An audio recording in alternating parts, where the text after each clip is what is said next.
All right, I believe that we are live. Thank you for joining us, everyone. Today we have a very interesting look at history. We often get this claim from atheists that all of violence is related to religion.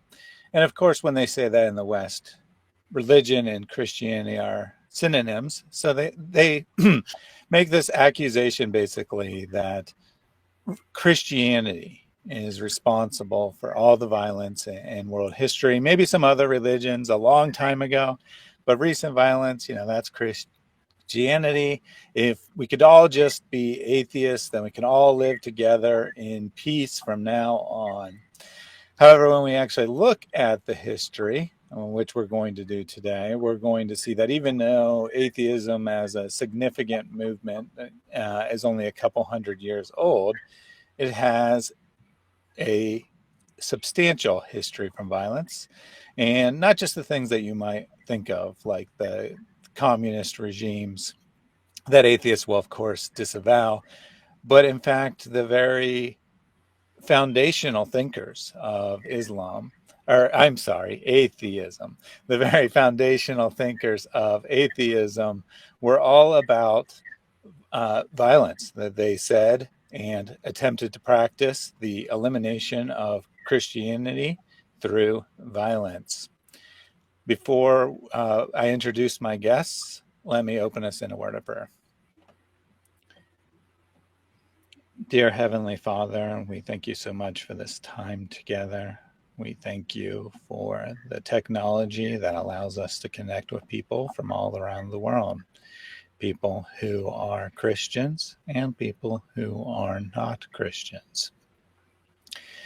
We ask that everyone listening today, whatever their religious beliefs or lack of religious beliefs may be, that they approach the material with an open mind, that they not simply take their preconceived notions into things, but rather look at the historical facts that we're presenting and ask themselves questions, ask themselves what this means for their particular worldview, whatever that may be. We ask that you be with us today, that you guide our discussion, and you prevent us from theological error. We ask that whatever we say that is true and useful is remembered and applied, and whatever we say that is in error is simply forgotten. We ask all of these things in Jesus' name. Amen. All right, I'm going to give my guests, they've both been on this channel before, so we'll just do very brief introductions, but I'll give my guests a chance to say a couple words about today's topic, about themselves, whatever they want to talk about, starting with Thunderous One. Welcome back to the channel. Hi, Mr. T.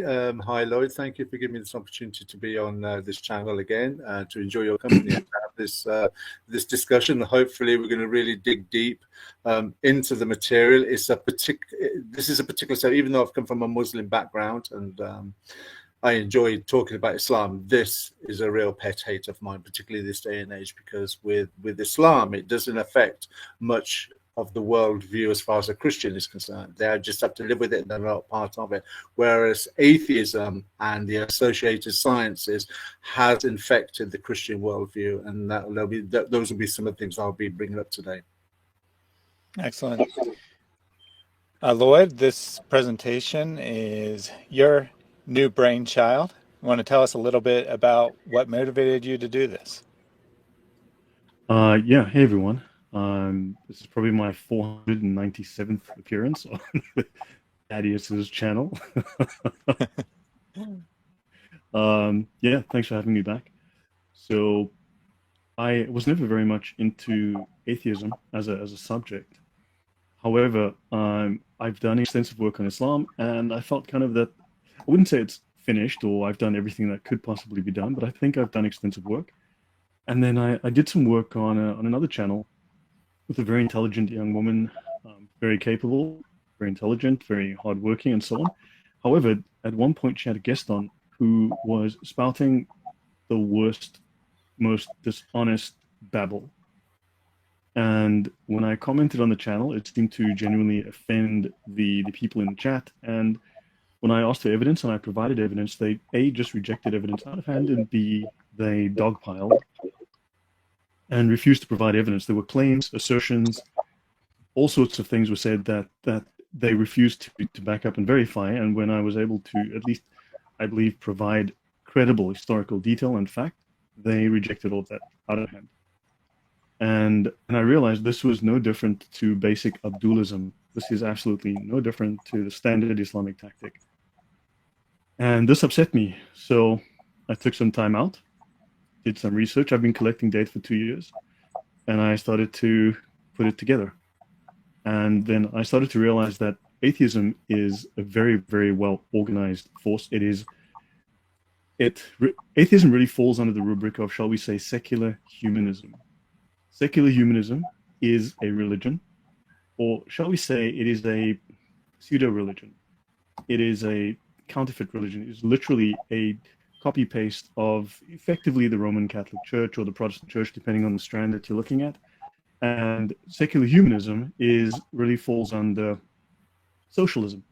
Socialism was started in the history goes way back, but we're looking at the more modern roots. So we're going to go back to roughly the time of the Enlightenment / French Revolution. Socialism was started as a religion, specifically a religion, basically Christianity minus any sort of deity, Christianity without Jesus, Christianity without God. And it was originally called Christian socialism. So all of the socialists that followed are really promoting a religion that has no deity. They're utilizing the structure of Christianity because they realize that there needs to be some kind of force around which people can adhere socially, some kind of force to provide meaning for people. So yeah, anyway, so I've got into the history. The history of atheism is nothing short of genocidal.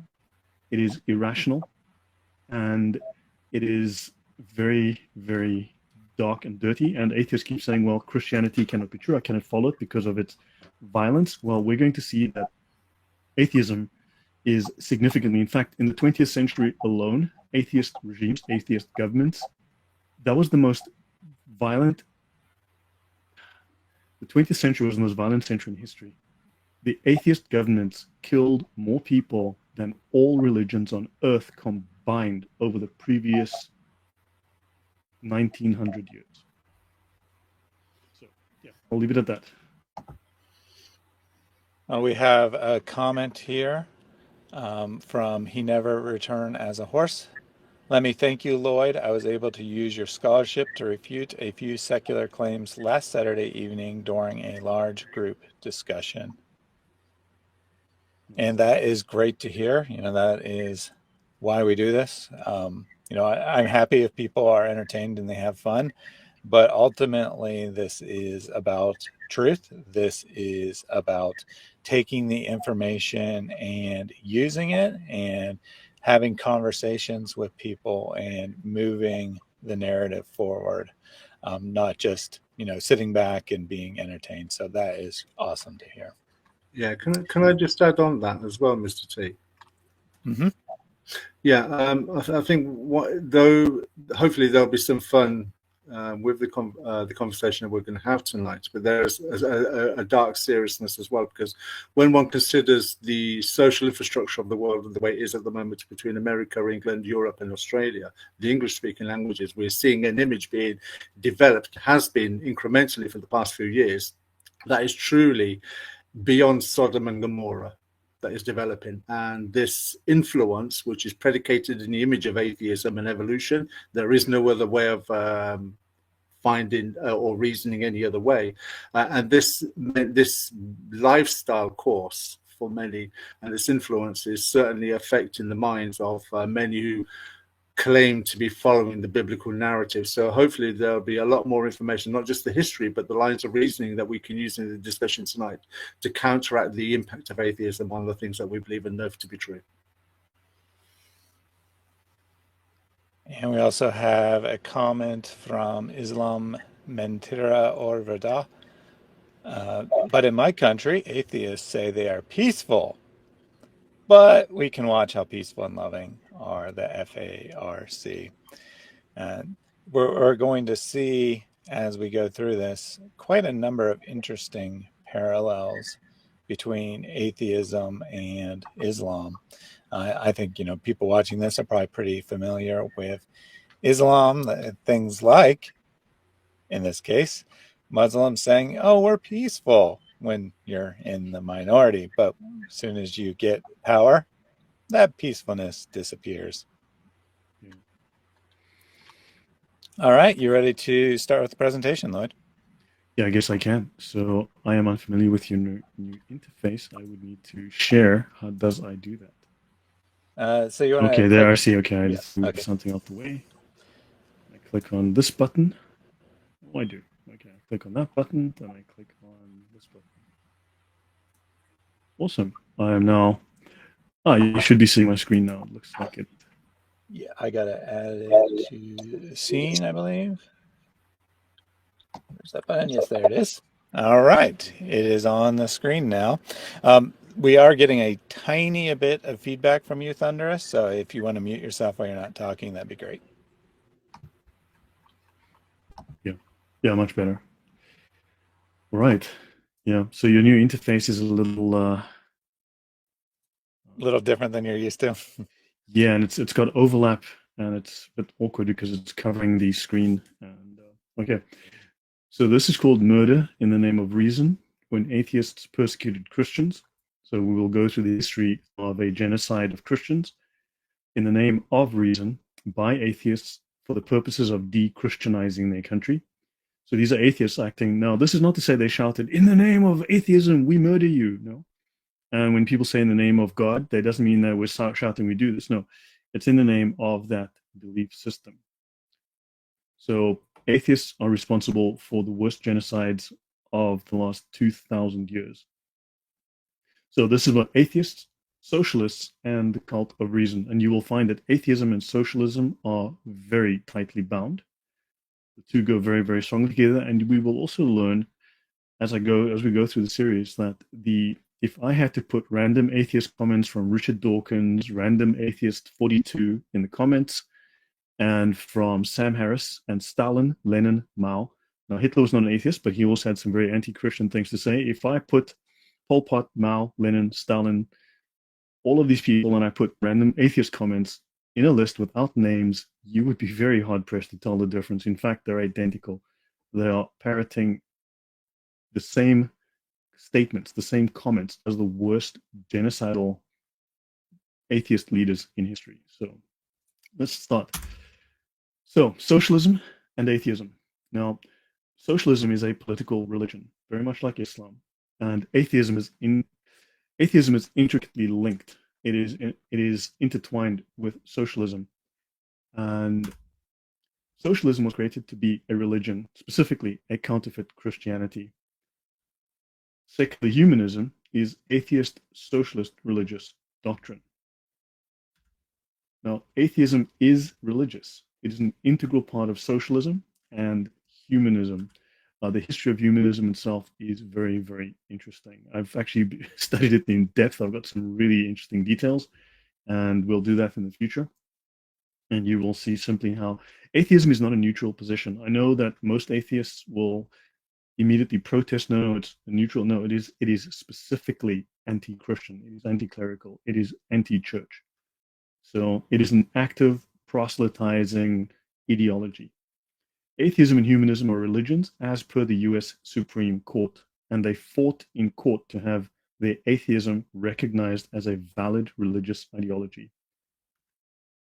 Atheism and secular humanism were born in blood and violence. Atheist humanism and socialism was founded and promoted by people who are objectively bat poop crazy utopian totalitarians. And atheism slash humanism, because they're very much integrated with each other, and with socialism, are political proselytizing religions like Islam. Atheism, if it were, for argument's sake, just a lack of belief, right, then what do they believe? What does that enable? And inevitably, you're going to find that this is deeply connected to secular humanism. And secular humanism is a proselytizing political religion. Right, and atheism and humanism in government has always been dysfunctional and genocidal. So those are my opening statements. Any thoughts from you guys? So I'll go first here. We have a comment from Slade X15, random atheist 15 apparently. Actually, that's not fair. I don't know for sure he's an atheist. How is atheism a religion? And I think that you should definitely stay tuned and find out. But in practice, atheists are never just atheists, right? An atheist is never just someone who has a lack of belief in God. Indeed, if we point out that atheism doesn't have any moral values, the atheist will typically get quite upset and be like, I have moral values just like you. Yeah, that's because you're a secular humanist, which is what almost all atheists are. And secular humanism is a set of, if you don't want to call them religious, fine, a set of philosophical beliefs that are accepted without any proof. Things that are unprovable, like what is the correct moral position to have, for example. And the courts have declared the same. They've looked at it and they said, yep, humanism acts just like a religion. It should have the same legal protections as a religion. And all the early humanist societies argued the exact same thing. In fact, they said explicitly many times, we are creating a new religion to replace the old religion. Yeah, no, secular humanism was started specifically as a religion, as was socialism. Can I just add on to that as well? Yep. Yes. Yeah, I think also as well, when you consider atheism as it is today, when you say that, how is it a religion? If I was to ask you, then what's your stand on evolution? By defense or promotion, you're going to say evolution is true. So that's where you put your faith. You put your faith in a scientific process that allegedly has taken place in the past. So you believe in science. You believe in things even that creationists don't believe. For instance, you believe in magic. The universe came from nothing. You believe in miracles. Life came from non-life. You believe in mysteries because apparently two cows or two bears went into the sea and became whales, both male and female simultaneously. You believe that lizards became birds, and you believe squirrels ultimately became you. That is religion.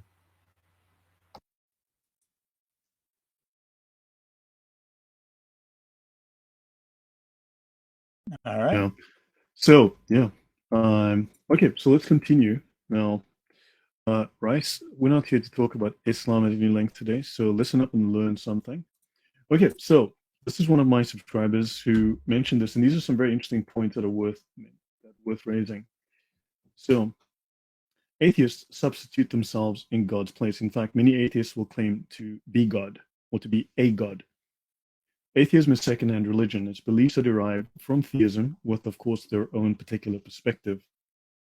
Now, it merely negates theism, and you cannot be a derivative of something yet claim no association with it. So it is really a position. Now, understand, if atheism claims it has no beliefs, that's fine. That is a psychological condition, right? To not have a particular thing in your head at that point is a psychological state. However, if you have an argument for or against a position, then you have an ideology. That is not a lack of belief. That is and of course, atheists are happy to, like vegans, they're happy to tell you all about why you have to believe something else. They are very happy to tell you what to believe and how your beliefs are wrong. And they don't have any beliefs, but they'll speak all day about how your beliefs are wrong and about how their beliefs that they don't have are correct.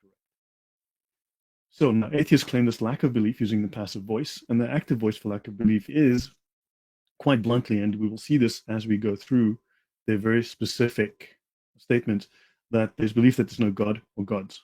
It's a rejection. It's an active rejection of the Christian worldview. And atheism is built on a grammar trick, because Christianity is a lack of belief. There you go. Now, Dawkins, of course, tried to change the name from atheist to brights, which, what is that, Illuminati? And yeah. And also, what is interesting is that because they have this concept of mechanical determinism, right? That our thoughts are determinist, that they're simply atoms that are smashing together that are mechanical. It's very interesting that the vast majority of people in the world are religious, that therefore we have so many religious atoms. And if you have no control over what your atoms are causing you to think, right, then how can they claim that you are wrong? Because this seems to be the natural outcome within nature. But anyway, so yeah, there's plenty of incoherence. So I'll start off with this. So any comment before I go on, guys? Yeah, just on the first point you raised, if we can just go back to the slide. If you can. The fourth point raised there, atheists substitute themselves in God's place. And this might be something interesting for people who believe the biblical narrative. All they've got to do is go to Genesis chapter 3, verses 1 to 5. And that was exactly the argument that Satan raised with Adam and Eve. God, your free will is expressed by you not eating from the tree of knowledge of good and bad. Therefore, by implication, you're letting God determine what's right and wrong for you. Whereas if you eat from the tree of knowledge of good and bad, you therefore becomes gods to yourself. So you can determine for yourself what is right and what is wrong. And that's exactly what the atheists are trying to do. They're replacing God, not just figuratively, but literally. And that follows along as well with scriptures like Jeremiah 10:23. Interesting. So, just a quick housekeeping note here. I have put Rice in timeout. Today we're talking about atheism. If you want to talk about Islam, feel free to come to any of my many, many streams about Islam. It's very interesting how often atheists come to a stream about Islam and try to bash Christianity. And how often Muslims come to a stream about atheism and try to bash Christianity. Almost like they're two systems that are fundamentally anti-Christian above all else. Yeah, they joined at the hip. That is true. They have the same names. Okay, so wait, you just mentioned something. So I'm just gonna dwell for a minute off topic. I want to raise something here. So before I get to the other introduction, this is the opening statement for Humanist Canada. This is the secular humanist organization for Canada. Humanism is a philosophy or life stance based upon a profound... Thaddeus, you think this is a good idea? Just to introduce this fine. And show that connection. It's a philosophy or life stance based upon a profound respect for human dignity and that we're all ultimately accountable to ourselves and to society for our actions. Our worldview is deity-free and affirms our ability and responsibility to lead ethical and meaningful lives without reliance upon a belief in the supernatural. As humanists, we believe that reason and science are the best ways to understand the world. Dignity and compassion should be the basis for how we act towards others. We want to all live in a fair and equal society through our ceremonies, religious ceremonies, our services, religious services, affiliate groups and partnerships. We bring humanism through proselytizing to communities across the country, while also raising awareness on the national stage. So they have political aims. So let's have a look. So that's all wonderful sounding. Let's go here. Let's look at these 7 fundamental tenets of an organization that does not believe in God or believe in the Christian worldview. One should strive to act with compassion and empathy towards all creatures, which is fantastic, right? So we should strive to act with compassion and empathy towards all creatures in accordance with reason. The struggle for justice is an ongoing and necessary pursuit that should prevail over laws and institutions. So justice, the Sharia, must prevail over man's laws, right? The freedoms of others should be respected, including the freedom to offend. Beliefs should conform to one's best scientific understanding of the world, and we should take care never to distort scientific facts to fit one's beliefs. And of course, people are fallible, that's great, and every tenet is a guiding principle designed to inspire nobility in action and thought. The spirit of compassion, wisdom, and justice should always prevail over the spoken word. So I'll take a moment, guys. Can someone please tell me, right, which organization wrote these words? Well, I won't answer because I know the answer already, but I would be very interested to see what the chat thinks about this particular set And up. don't understand, this is exactly the same language. You will find identical language amongst, you'll see Marx do it, you'll see Lenin, Stalin, you'll see the communists say the same things, and you will also see all the secular humanist organizations say the same thing. This is word for word what they all say. So maybe Arnold's seen this before. It's very possible. So let me go here to the temple, to the Satanic Temple. So let's have a look and see what the Satanic Temple has to show us. And there are seven fundamental tenets, and this is the Satanic Temple. So welcome to the Temple of Satan. These are their 7 fundamental tenets. Can I just comment on your list of their tenets? Yeah. If you look at the first one, it says everyone should strive to act with compassion and empathy, but they're not determining what the compassion and empathy is to all creatures. Because if your world view is predicated on materialism, then compassion and empathy can't be determined by sheer material outlook, because there's nothing beyond the material. So they have to define what the words mean as far as compassion and empathy are concerned, but they don't define what the words mean. And if you go further down on the list, it says there on point 5, I can just spend an hour on this alone, but I just want to go to point 5. It says that belief should conform to one's best belief should conform to one's best scientific understanding of the world. One should take care to not distort scientific facts for one's beliefs.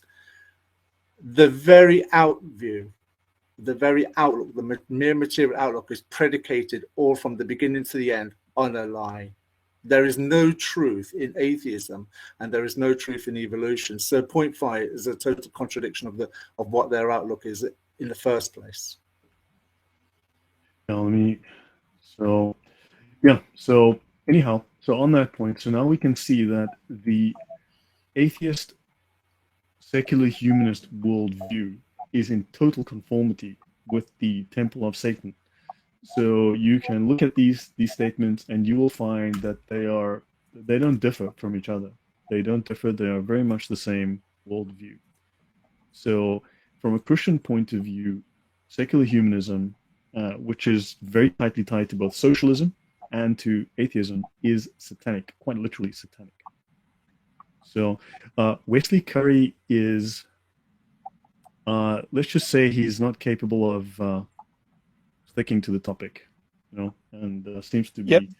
Yeah. Okay. So guys. Yeah, I was gonna say, no worry. I give him a warning, and then the next time he goes off topic, I will time him out. Yeah. Okay, so let's have a look. So we start with this. Is this satire? Guys, if you can guess, tell me what year this is from. Some of you will have seen it, of course. So for those who have not, try and guess what year this is from. This is a play called The Congresswomen. And this is someone who's written this play for an audience to ridicule, to make fun of the attitudes that were prevalent, okay, at that time. These are the attitudes, these are the things people were saying. And so, yeah. So the women of the city, wearing beards and dressed in men's clothing, came to the assembly and by a majority vote passed a resolution transferring all power in the state to women. They used this power to introduce a series of measures which are expounded in a dialogue between the leader of the women and her husband. Here are several quotations. We want compulsory community property, compulsory universal community property, right? Which is entirely socialist, right? It's the communist thing. Abolition of private property is what I propose. Across the board economic equality to fill those fissures that scar our society's face. No more division between rich and poor. You will discover that the socialists have exactly the same aims. We'll wear the same clothes, we will share the same food, and we'll come across that too. My initial move will be to communalize land and money and all other property. But take the landless man who's invisibly wealthy. He hides his silver and gold in his pockets. What about him? He will deposit all of his money in the fund. In other words, we will take all of his money. I'll knock out walls and remodel the city into a big, happy household where all can come and go as they choose. I'm pooling the women, creating a public hoard for the use of every man who wishes to take them to bed and make babies. A system like this requires a pretty wise father to know his own children. But why does he need to? Age is the new criterion. Children will henceforth trace their descent from all men who might have begot them. So destruction of the nuclear family, which is one of the tenets of communism. Who's going to work the land and produce the food? Well, the slaves. This leaves you just one civic function. When the shades of night draw on, slip meekly down to dinner. And we will see Marx says very much the same things. The state is not going to stint. It's not going to be, it's not going to hold back. Its hand is full and open, its heart is large. It'll stuff its menfolk free of charge, then issue them torches when dinner's done and send them out to hunt for fun. So, yeah, when was this written? Who can guess? And this should sound very familiar. It sounds like what we call, well, the Democratic Party today. Yeah, of course, I've seen this before, and maybe some of the audience have seen your earlier version of this presentation as well. But the first time I saw this, I thought for sure that this was written by some figure in the early history of socialism. I thought for sure that it would be Marx or one of his friends. And of course, that is not actually when it comes from. It does sound a lot like today as well. But I figured, Lloyd's presenting this because he's saying that the early roots of socialism is what we see now. Yeah, so it does sound like the 1930s. He never returned his horse. So this was written by Aristophanes in 392 BC. So this was written more than 2,400 years ago. So these ideas, these socialist ideas, have been around, and these were pagan ideas. So do understand that the whole enterprise, the entire enterprise, which we now know as 392 BC XYZ, more than 2,400 years ago. So the entire enterprise that secular humanism is pushing for is basically pagan Greek and Roman culture. So they are pushing pagan Greek and Roman culture. Right? So let's continue. So these ideas are not new. These are very, very old ideas. They've been recycled and they failed, and they've been recycled and they failed, and they've been recycled. It's a history of failure. So Carl Sagan. Now, atheists like to continually mention Carl Sagan that says all that exists is matter. It's all that was, all that is, and all that ever will be. Well, he also happens to say the following. An atheist is someone who is certain that God does not exist, someone who has compelling evidence against the existence of God.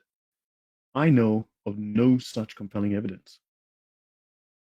So, Carl Sagan knows of no such compelling evidence. So Carl Sagan is obviously not a real Muslim, right? He's daif. Because God can be relegated to remote times and places and to ultimate causes, we would have to know a great deal more about the universe than we do know to be sure that no such God exists. So, your thoughts, guys? For me, straight away, the first thing that comes up, because Carl Sagan is a renowned scientist, this is at best or a good example of academic gatekeeping, where the system that we're living in at the moment hides behind academic achievement or academic position, where somebody like Carl Sagan will speak with authority and therefore serves as the gatekeeper to information, in as much that unless you're at the same stature of Carl Sagan or above, and you have a voice that can be heard, which in this system of things we find very rare now, because every time you go to the school system, the education system, whether it's at primary school now all the way through to university, and when you're looking at mainstream media and entertainment and scientific magazines, they're all promoting the same narrative, which is evolution. So it hides behind the scientific achievement of scientists. So therefore the layman can't challenge, because who are you? You're just a layman. You're not a scientist. You're not in a position to challenge these people who hide behind the sciences. That's a very interesting comment from you there, Thunderous. This sounds a lot like Islam, does it not? That the lay Muslim has no authority to challenge what the scholars say. The lay secularist has no authority to challenge what the scientists say. Very interesting. And well, this is why I said just before the show started that when you look at Islam and atheism evolution, it is exactly the same. The subject matter may different, but all the tenets, the rules of engagement, the role and the how they argue that homonyms, the hiding behind science, the hiding behind academic gatekeeping, authoritative gatekeeping, and such. It's exactly the same. It's only the subject material that differs. Well, when socialism was developed as an ideology, as a religion, its aim was to have scientists take the place of priests. Society would be run according to lines set by scientists. Can I just bring out a point from the book, The Long War Against God, written by Dr. Henry Morris? It's actually taken on page 184. Now, I'm just going to quickly read through this. May I have the opportunity to do that? Good. Okay, so it reads here, in this section, however, we want to look briefly at the scientific atmosphere between the Renaissance and the period of Lamarck and Erasmus Darwin, when evolutionism came out into the open again. During the 18th century, there were a few cautious evolutionists among the scientists, but most competent scientists of the period were strong and convinced creationists. And the book goes on to name some people. Among the crypto-evolutionists, however, were Benoit de Maillet, 1656 to 1738. Pierre de, forgive me if I'm butchering the pronunciations here. Skip the names. Yeah, blah, blah, blah.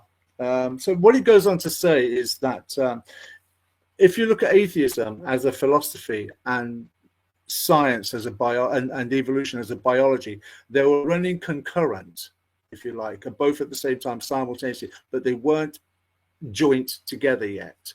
It's only at a future point that they come together as one. It's very much like the Quran and Hadith. You can't have one without the other. If you're a true Muslim, you have to have the Quran and you have to have the Hadith. They work simultaneously and parasitically, symbiotically.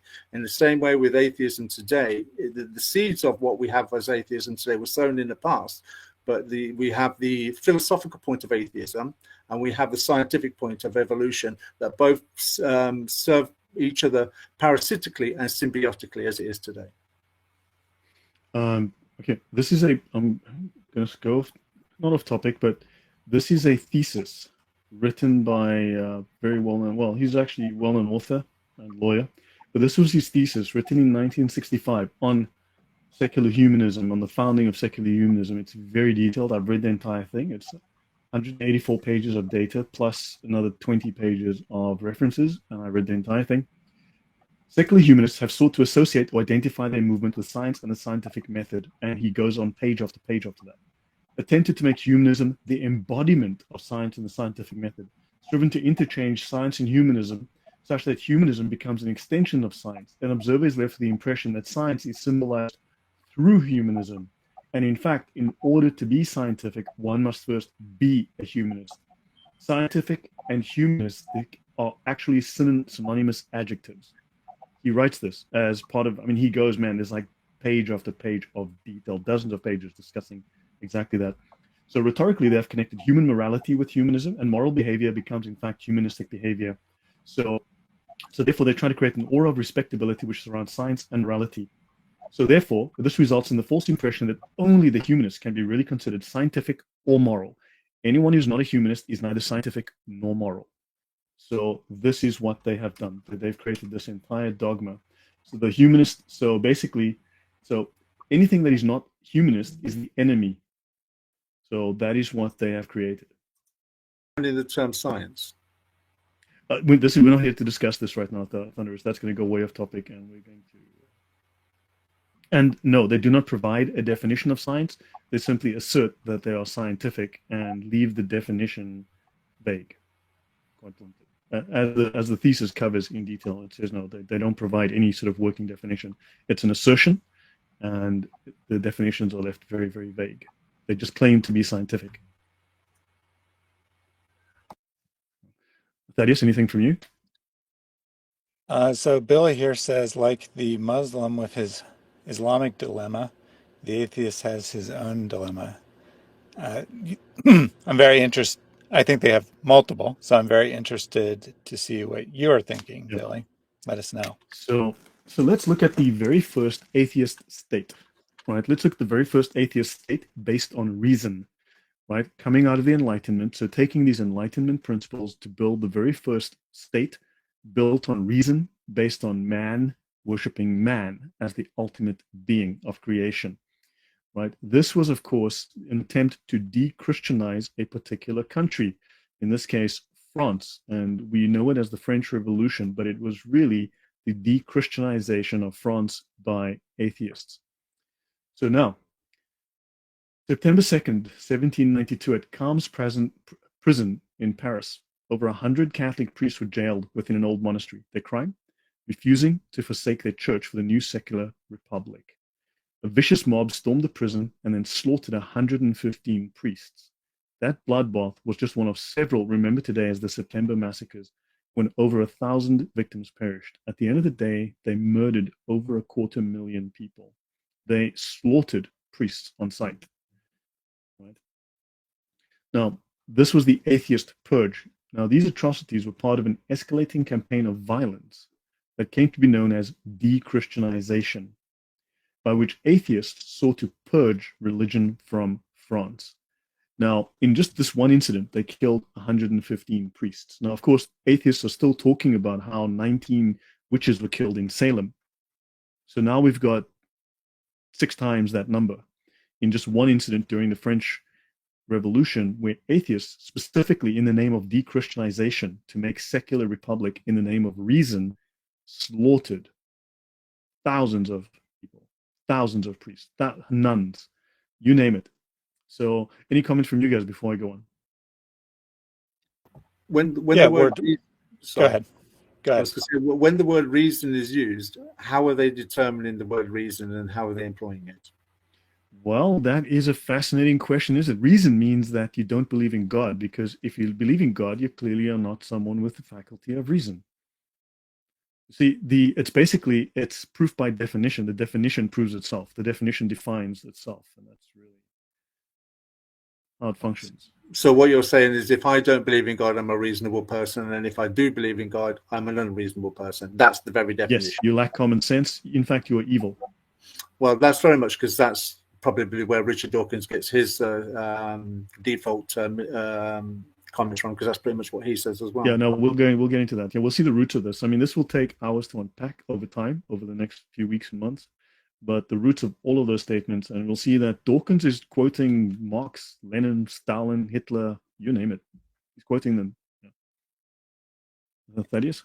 Yeah, that's a very observant point there, that atheists define themselves as reasonable. You know, it's just a definition, but in the typical atheist takes this as a point of pride. They say that I'm better than the Christians because I'm smart, I'm an atheist, I'm reasonable. And often when you talk to these people, the level of arrogance is definitely quite high. The level of intelligence, meh. I mean, the average atheist is about average intelligence. It's not like you have to be particularly intelligent to become an atheist. In fact, I'm sure there are many people who are well below average in intelligence that are atheists, and many people who are well above average intelligence that are Christians. Yet, to the average atheist, everyone who is an atheist is very smart, and everyone who is not is very stupid. It's very, very interesting that they define themselves this way. Dawkins, you would be evil.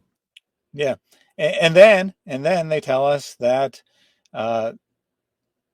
that we're only Christians because of the benefit it provides us, while not realizing that they're atheists because it allows them to feel smart and also to define their own morals and be their own God. Yeah. Yeah. So to continue with this, now there were atheists, of course, that argued that this was necessary. So these murders were necessary so that reason would triumph over superstition and fanaticism. So they were murdering tens of thousands of people so that reason would triumph over superstition and fanaticism. So they were not fanatics at all. And they were reasonably murdering people because of their superstitions. Right. So now, in their eyes, the churches were weeds in need of plowing so that more enlightened ideas could grow. Crosses were seized from altars, bells were plundered and melted down. The calendar was changed from a 7-day week to a 10-day week, removing Sundays so that there would not be a time to worship. It should be noted in the Soviet Union, they did the very same thing. The secularists no longer wanted to base their dating system around the birth of Jesus, so they reset the count and based it upon the birth of their revolution. It should be noted that the Muslims also changed their calendar to start with the time that they started their hijrah, their immigration, which is the start of their Islamic revolution, if you will. So they have that in common. Green Eagles, no, absolutely no. I would. Are, Sorry, go ahead, Lloyd. no. So Green Eagles, we're here to talk about atheism, all right? And if you want to talk about Protestants, man, I'm happy. I'm a Protestant, but I'm very happy to put on a show at some point, and I will make sure that you learn just how bloodthirsty, vicious, and violent Protestants are. Okay, so please do not. You owe Yeah, a I would lot say. more to the Catholic Church than Sorry. you realize. I would say that the Christian position is that all human beings have this inclination to violence. All human beings have this inclination to make themselves God, and Christians are not exempt from that. When we're properly walking in God's will and we're properly understanding who we are, then we acknowledge that that doesn't make any sense, but that doesn't mean that we actually in practice do that all the time. And there have been incidents in Christian history of violence. There's been incidents of Catholic violence against Protestants and Protestant violence against Catholics. And in the Crusades, yes, it was organized against the Muslims, but a lot of the violence ended up being done against people in the Eastern Orthodox Church. That the Protestants and Catholics Catholics, not Protestants because they didn't exist yet. The Catholics coming from Europe, they attacked the Orthodox because, hey, they have stuff, we would like to take their stuff. So yeah, this is just a human problem. It's not a Catholic problem. It's not a Protestant problem. It's not a atheist problem. It's a human problem. But atheism does not provide any solution. Christianity does. Thanks for that. Yeah, very good point. Yeah. So that would be a sin and a crime under Western law. And I have no idea what you're talking about. So, okay, let's ignore Green Eagles because he's probably here to vent his spleen about Catholics or something. Okay, so moving on. So now let's look at the worship of reason, the atheist religion, right? So the atheists formed a religion called the cult of reason. And notice this is very strong Greek and Roman imagery because they believed that they were the inheritors of the Greek and Roman tradition, right? So this is Lady Liberty, just so by the way. And yeah, she symbolized enlightened thinking. So let's continue. So the atheists then sought to replace Christianity with their own belief system called the cult of reason, right?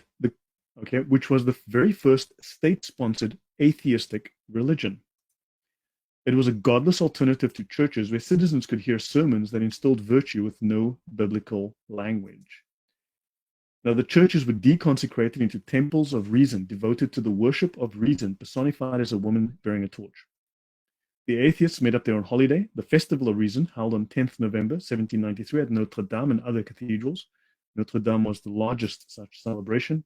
Altars were rededicated to truth and liberty. The festival was not a dignified ceremony, but a spectacle, a Mardi Gras or Pride Parade. There are plenty of reports that speak of naked women, prostitutes, and so on, who were laid naked across the altars. So it seems that the first thing they did to celebrate reason was to get a bunch of naked women into the room to dance for them, which, yeah, seems to be. So notice how to define atheism. It's like Muslims asking you, how do you find what is Sharia? Like go away. So, yeah. And then Lady Liberty, which is liberty enlightening the world, replaced Virgin Mary on several altars to symbolize enlightened thinking. This was the enlightened thinking that murdered people for not converting to secularism. Anything from you, Thunderous, before I go on? No, the thing that was coming through my mind and looking at the comments that are in the chat as well is that what for those that are bearing in mind the biblical narrative, that it's not just men at work here. There are other forces that have been around since the beginning of Adam and Eve in the Garden of Eden that have been working against God and working against the Bible. And what we're seeing here is little seeds being sown into history that are leading to a conclusion to where we are today. So there are other dimensions that we need to consider when looking at this material as well. There are other forces at play. Right. But that is news from you before I... Nope, nothing to add right now. Yeah, I mean, so the whole today is we were planning to go a little slower paced, I think was the whole thing, because apparently people said it was a huge data dump. Well, so Green Eagle's asking a question: does atheistic thinking affect others to commit bloodshed, including those? Now, here's the thing: Christianity has the Ten Commandments coming from an absolute God, right? So you have this transcendent God. So you have a standard that says, "Thou shalt not murder, thou shalt not lie," right? Who is the authority in atheism? If you are a God, who has authority over you? Where's your absolute standard that we can judge you against? Well, you have none. You have no transcendent absolute value to judge against. So therefore, there is nothing in atheism. So maybe there's nothing in atheism that says go murder people, but there's nothing in atheism preventing it either. So Thaddeus, your thoughts? Yeah, this is directly related to the question of how do you define atheism? You just define he came in late, so he didn't see where we covered this earlier. But to rehash, if atheism is just the lack of belief, that's just a state of mind. That's not really a position. In practice, atheists almost always are secular humanists. That is, that they have a set of moral beliefs that they follow, a set of moral principles, and thus they end up acting a lot like, Christianity minus God, basically. Would that be a fair summary, Lloyd? Yeah, I agree fully. And we will see that they claim that they will derive ethics and morals from science, and we will see exactly what these scientists are saying about ethics and morals, which goes against all these wonderful, lofty claims they make. And we see just how Yes. satanic they end up. Yeah. So to answer the question on the screen, no, atheism doesn't by itself cause people to commit bloodshed, but it removes the inhibition against the natural inclination to be violent. It's a natural human inclination to be violent. I would argue that religion curbs that incompletely. And when you remove religion, then there's nothing left to curb your natural inclination to violence. So thus, while atheism doesn't directly cause bloodshed, it increases the probability of violence. Yeah. It also dehumanizes man. There's nothing about the innate dignity of man. We're not made in the image of God. You're just atoms. And in fact, if there's no hell, there's no consequences. If there's no God, there's no consequences. So therefore, what you do has literally zero consequences. Therefore, there's nothing to stop you. Yeah, can I just add 2 points? One being that this constant comparison of atheism and Christianity and war, but Christians don't define Christianity. It's the Bible that defines Christianity. We go to 2 Timothy 3:16, for example, or 1 Corinthians 4:6. So if you're seeing behavior that, for instance, the constant wars, you've only got to look at the Bible to see that those wars contradict the Bible, so therefore that can't be Christian. And when you look at atheism and their moral outlook, what they don't seem to be recognizing is that they're actually manifesting Christian traits or biblical traits and godly traits within them because they're made in the image of God. You've only got to look at something like Genesis chapter 1, verse 26, where God says, let us make man in our image. So therefore, we're imbued with qualities of God. Ecclesiastes, I think it's chapter 3, verse 9 or somewhere around there. And certainly in the book of Romans, where the apostle Paul himself says, I think in chapter 2, where it says, wherever man goes, he takes the law with him because it's written on their heart. So we're imbued with qualities that are actually godly. The problem that the atheist has is those qualities are actually in line with biblical thinking and the image of what God wants us to be. So they're trying to shed that image that is in line with the Bible. and try and reinvent that in their own image. But the cognitive dissonance is not allowing them to do that. Yeah. So, okay. Now understand this was reason they claim that is based on the Enlightenment. Now, the cult of reason was based on these principles and also on anti-clericalism. In other words, they are anti-priests, right? Yeah, it's amazing, Thunderous and Thaddeus, how these Muslims are coming out in favor of atheism. Maybe they're both, the enemy of my enemy is my friend. I think we've had 3 Muslims in the chat so far. All of them were saying that we should get rid of Christianity and replace it with atheism in various ways. Very interesting. Yeah, very fascinating. So it's amazing. Muslims defending atheism. Of course, atheists will be murdered by the Muslims because atheism is a crime in Islamic law. So now, the goal of this cult of reason, the goal of this French Revolution, right? But their goal was to create the perfect man, the perfection of mankind, right? Through having the right thoughts, right? So, and you would then attain truth and liberty, and its guiding principle was to exercise reason. So they did that in a massive slaughter. It encouraged congregational worship. It's not a religion at all, people, and devotional displays based on reason. Thus, the festival of reason. Yeah. So that's what they did. Perfectly reasonable. Right. Now to continue. So we've seen this before. But now you know that these ideas, compassion, reason, justice, the best scientific understanding, do not distort scientific facts, okay? Inspire nobility in action, the spirit of compassion, wisdom, and justice, okay? This is very, very similar to the Islamic view of intention over outcome, which is the niyat. Because, you see, remember, there are no consequences within atheism for committing sin. There is no sin, in fact, right? Except what they define as sin today, but there's no real eternal sin because there's no divine moral law to break. So in Islam, you have the niyat, which is intention. And a Muslim, as long as he has the intention, right, then it is good. The outcome does not matter. So this is the concept they have of intention. And here they've got the similar idea. The intentions are good. The outcomes don't matter. The intention was to bring about a better world. That they had to murder 30 million people to do it. Well, that's a small price to pay for perfection. As you know, now that comes from the church. Well, this is from the Satanic Temple, right? Now, LaVey, now let's look at Anton LaVey. So humanist Satanism is mostly atheistic. So LaVey's Satanism is atheistic, oddly enough, and described as a carnal religion, a lot like the cult of reason in France was a carnal religion. Followers believe that all gods are fictitious, okay? That ultimate importance is found in the self and pursuing self-interest, so the worship of yourself. Now, they claim within the Satanic Temple, at least, that Satan is not a deity to venerate, but a metaphor, the ultimate adversary of irrationality and religious beliefs. So they are adopting the role of Satan, who opposes and stands against biblical beliefs, Christian beliefs. And of course, yeah. Isn't that a contrast? How can you be a Satanist and an atheist simultaneously? Ask Aaron Ra. He came out as a Satanist not that long ago. Isn't that a contradiction? Isn't that just interesting? I don't know. I think they're both fundamentally anti-Christian God, so I think they're pretty compatible, actually.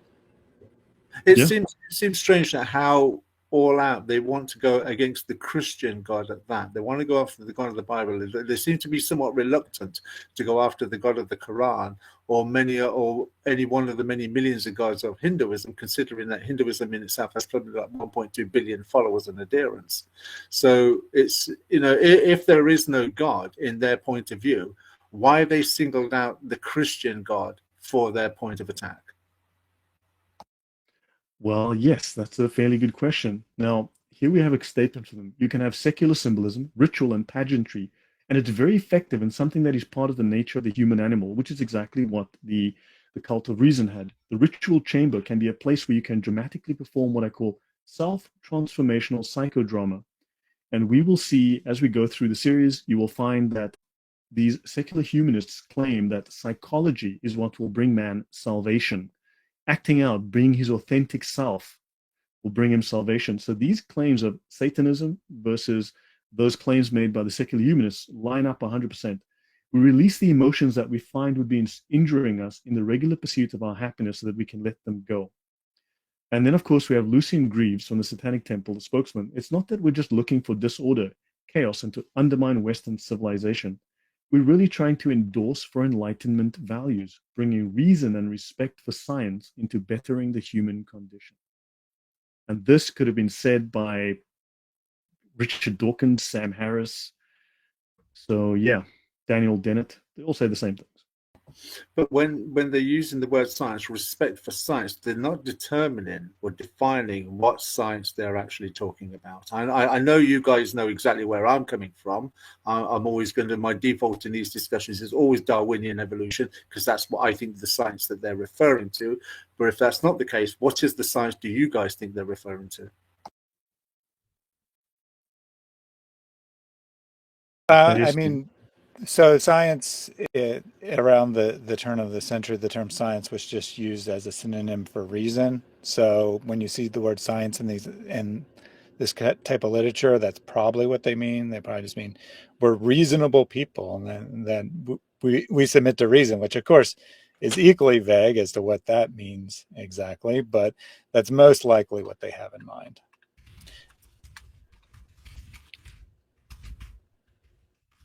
And then we did have a super chat here from Time is Fleeting. Atheists are bigger sickos than even Christians and fake ex-Muslims. They beat me up in the masjid yesterday. I praise Allah for saving me. That is ironic. He's not actually a Muslim. Dude, make it 20 pounds next time, dude. Come on. Don't be cheap and stingy, buddy. He didn't want me to actually read it, apparently. He said, "No." I went to look up the scientific definition of atheism, and it says that atheism is the belief that your beliefs are not a belief.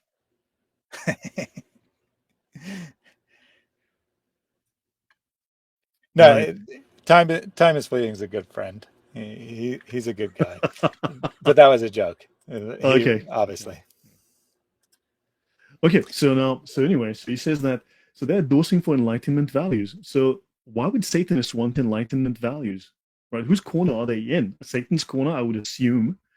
Okay, and they want to use science for bettering the human condition. So guys, Satanism and the aims of secular humanists line up exactly. And the Temple's 7 tenets speak to this worldview. They ask followers to act with compassion, respect the freedom of others, and take care that beliefs don't distort scientific facts. Sounds wonderful. Right. Now, the churches themselves were often stripped of all priestly objects. There were, in any case, urgent practical reasons for this. Church bells were needed for the arms foundries to make weapons, gold and silver for the Republic's treasury. This is exactly what the Nazis did during the war. They stripped all statues from cities to make weapons. They needed them for bombs and tanks and planes. So a great deal of the latter certainly found its way into the pockets of the de-Christianizers. But there's also pure vandalism on a massive scale. I mean, man, if you read through the historic destruction, the destruction of buildings, beautiful historical pieces, it is shocking. I read through that. My gosh, it is incredible how much damage they caused. There was also pure vandalism on a massive scale. Altar pieces were slashed, stained glass windows broken, devotional manuals and hymnals were burned in bonfires. So they burned books, right? And then, of course, so it was hugely destructive. So these guys were hugely destructive. So the Bishop of Paris and the clergy were to attend in order to publicly renounce their belief and functions as ministers of the Catholic Church, declaring that from now on they would recognize no public worship but that of liberty, equality, and fraternity. This is equivalent to the struggle sessions that the communists put people through. And when they say equality, they have a very specific meaning of equality. This is the very communist meaning of equality, right? And of course, the opening words were by a Prussian nobleman who was instrumental in the French Revolution. He declared that the Republic would contain one God only, the people. This is Marx, the people, right? And some people describe the Festival of Reason as lurid, licentious, or scandalous. Sexual debauchery was the result of them applying their reason.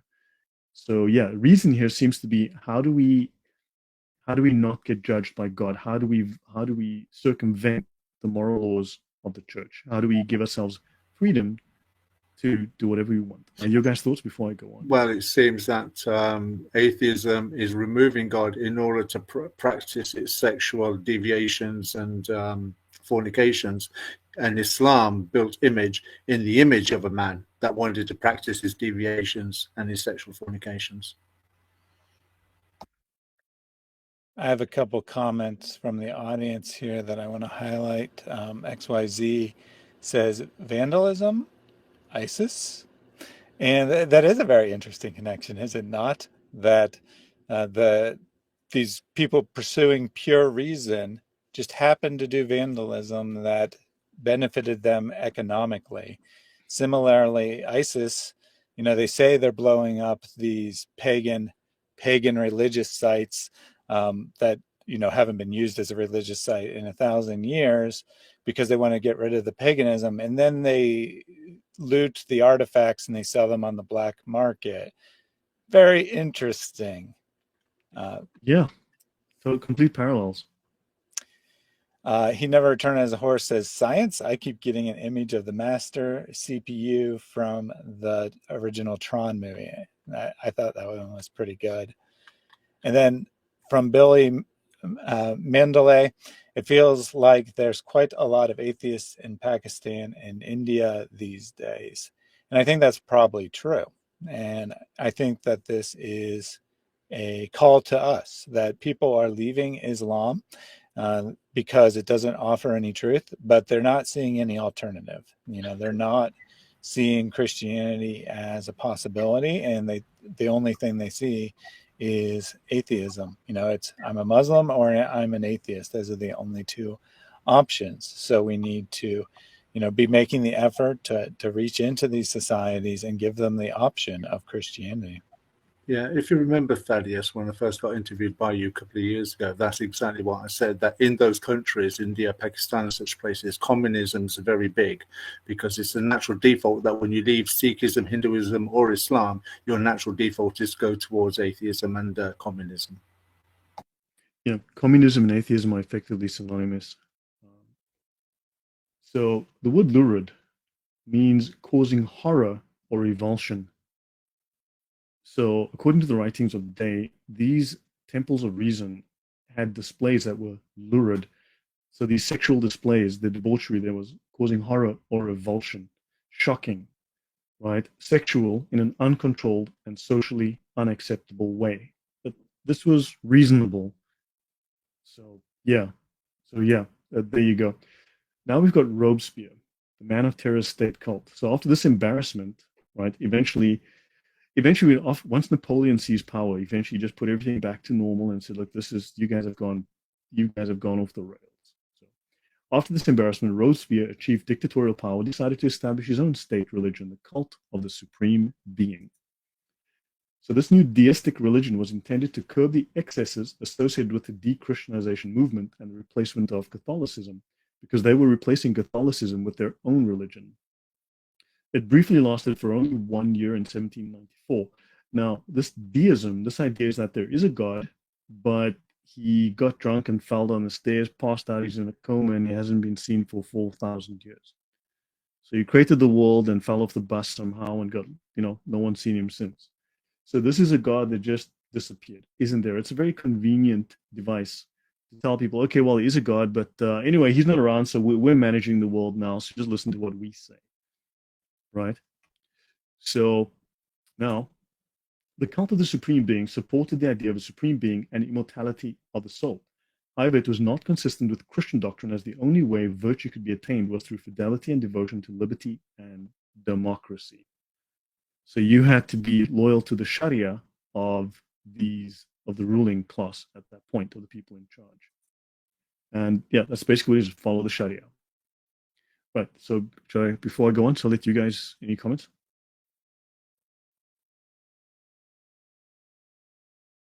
What? Go ahead.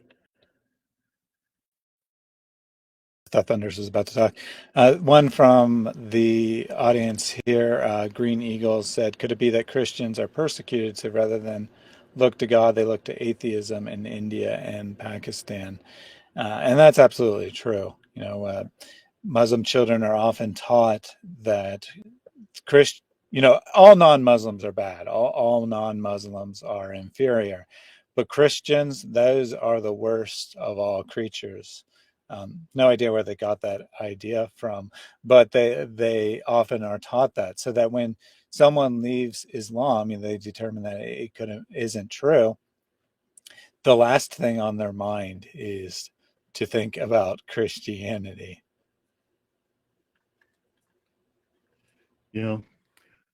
Okay, so It's now let's look. it, sorry, just to finish that thought, it's a system that's set up to be explicitly anti-Christian. It's not a system that is, against all other religions. It is vaguely, but it's explicitly anti-Christian. Yeah, that much is true. It is.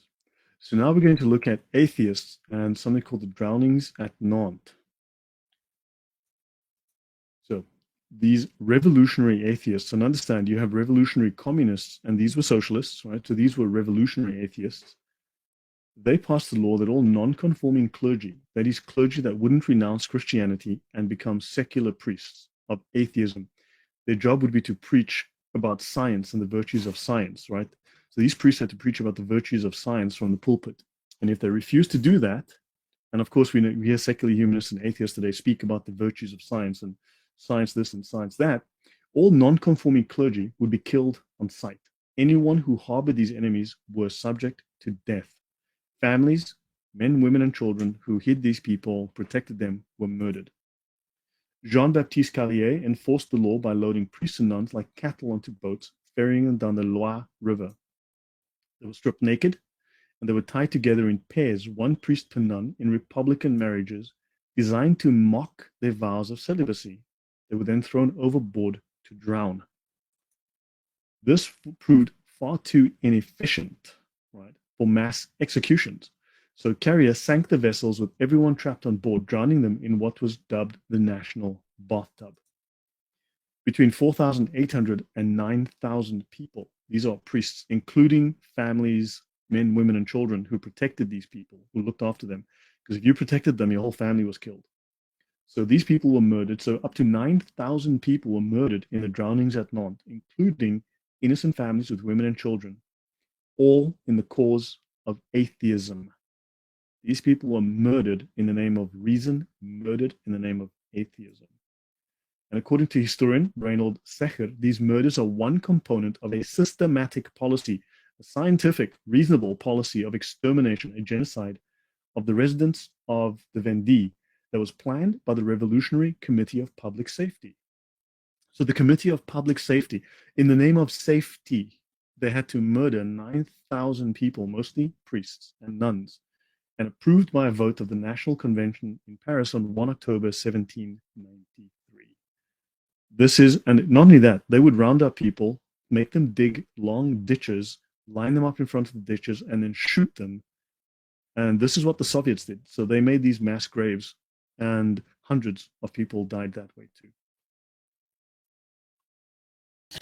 How similar is that to when Muhammad murdered about, was it 600, 900 in a day, or when he beheaded 600 to 900 in a day, men, and just looking at their the boys with their pubic hair, and if they had pubic hair, then they were slaughtered too. How similar is that? I mean, there's certainly overlap. Muslims could claim, well, there was war, but the thing is, that's still a war crime. And those kids were not fighting. I mean, so this was a war crime. But this was cold-blooded murder.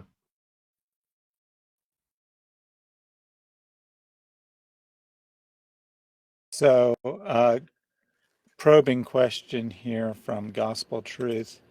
If Christianity is all myth and folklore, why on earth would atheists bother coming on this live stream? Or you can say, why would atheists bother spending all their time arguing against Christianity?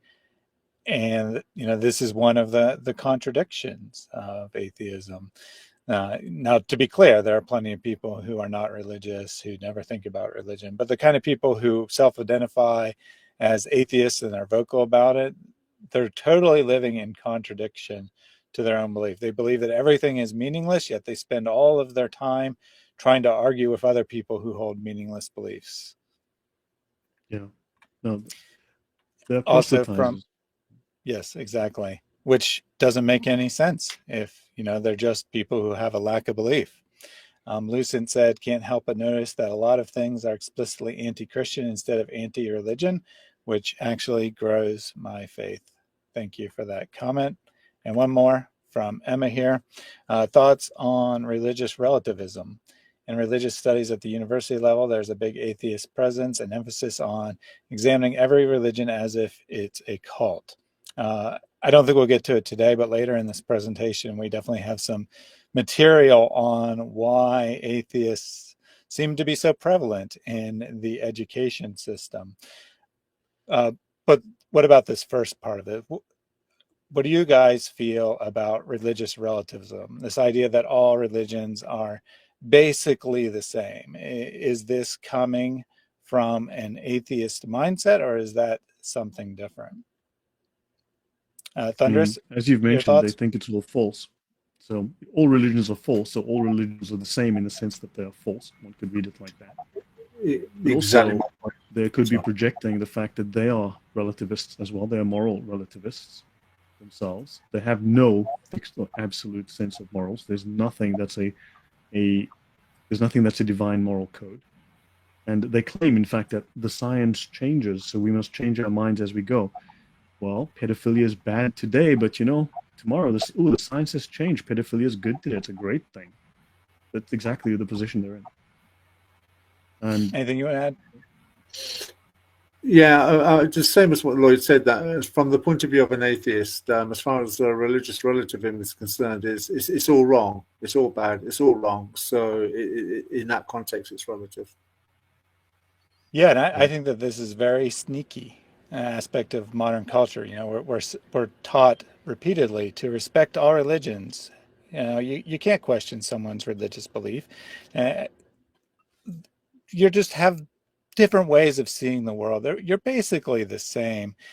And the why I said it's sneaky is because the unspoken assumption is they're all basically the same because they're all equally false. but they're contradictory, so you cannot hold these contradictories. Only one of Right. them can win. Right. You can't hold more than one of them, but you can say they're all false. And that's what the person advocating for that probably really believes deep down, that they believe that they all are essentially nonsense.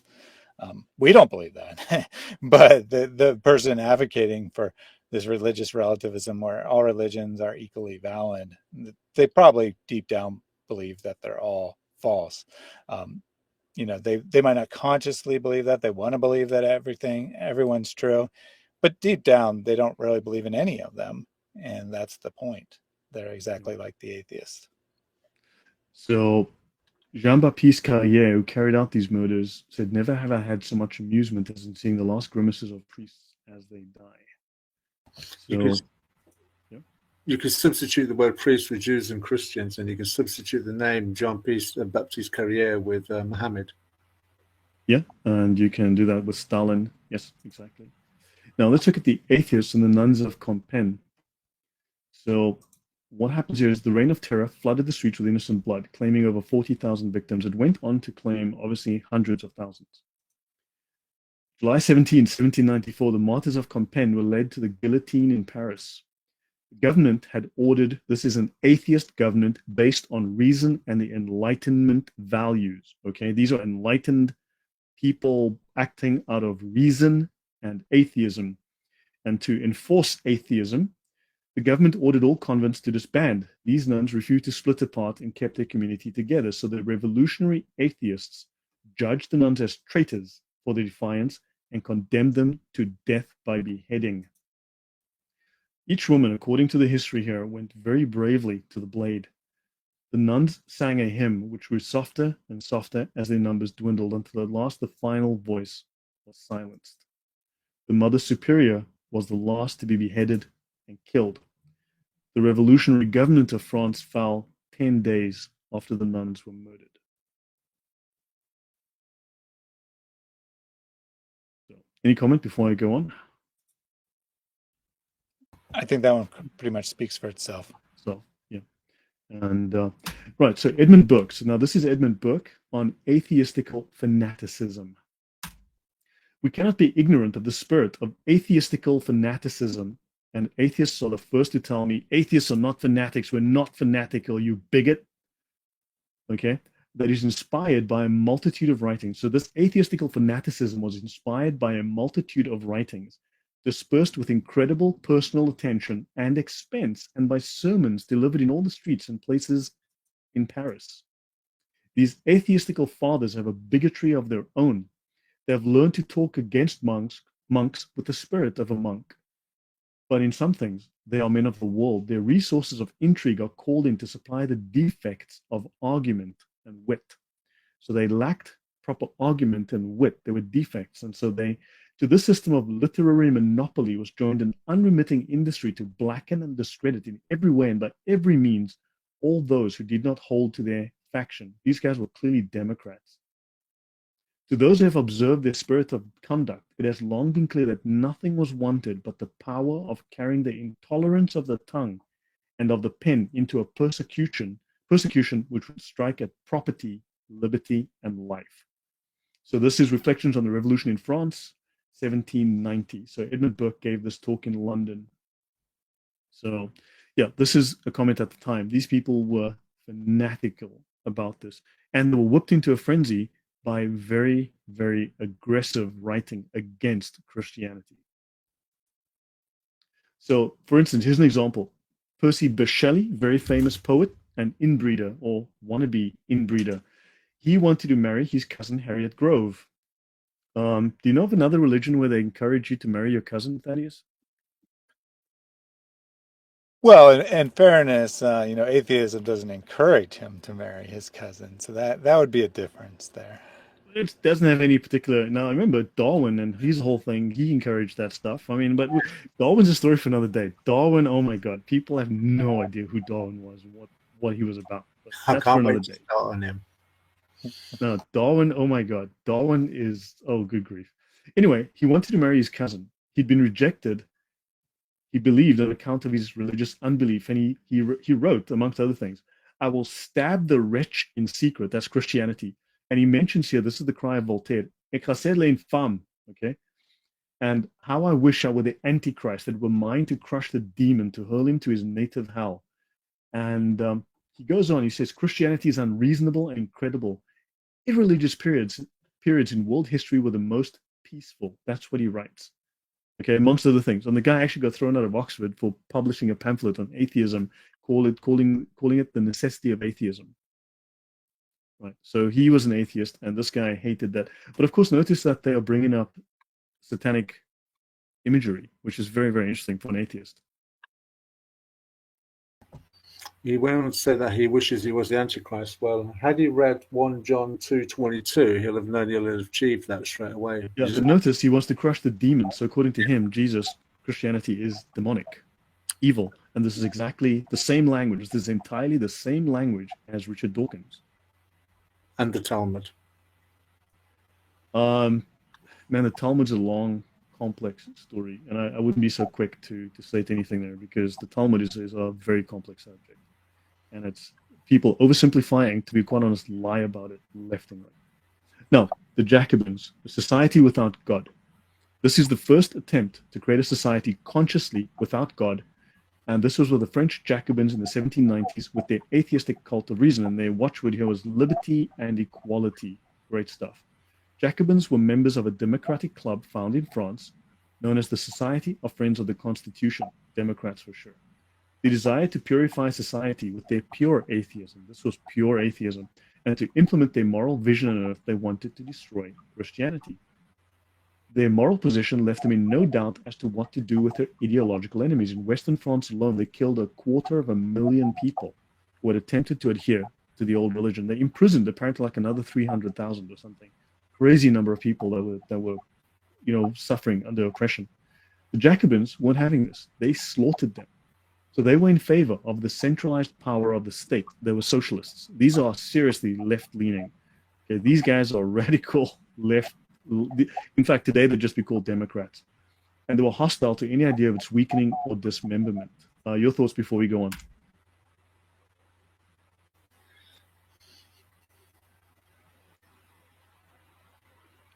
I was going to let Thunderous go first, but Well, I was going to say that the third point now that reads there, they desire to purify society and implement their moral vision on the world, and they want to destroy Christianity. The difficulty with that is, how do they define what the moral vision is?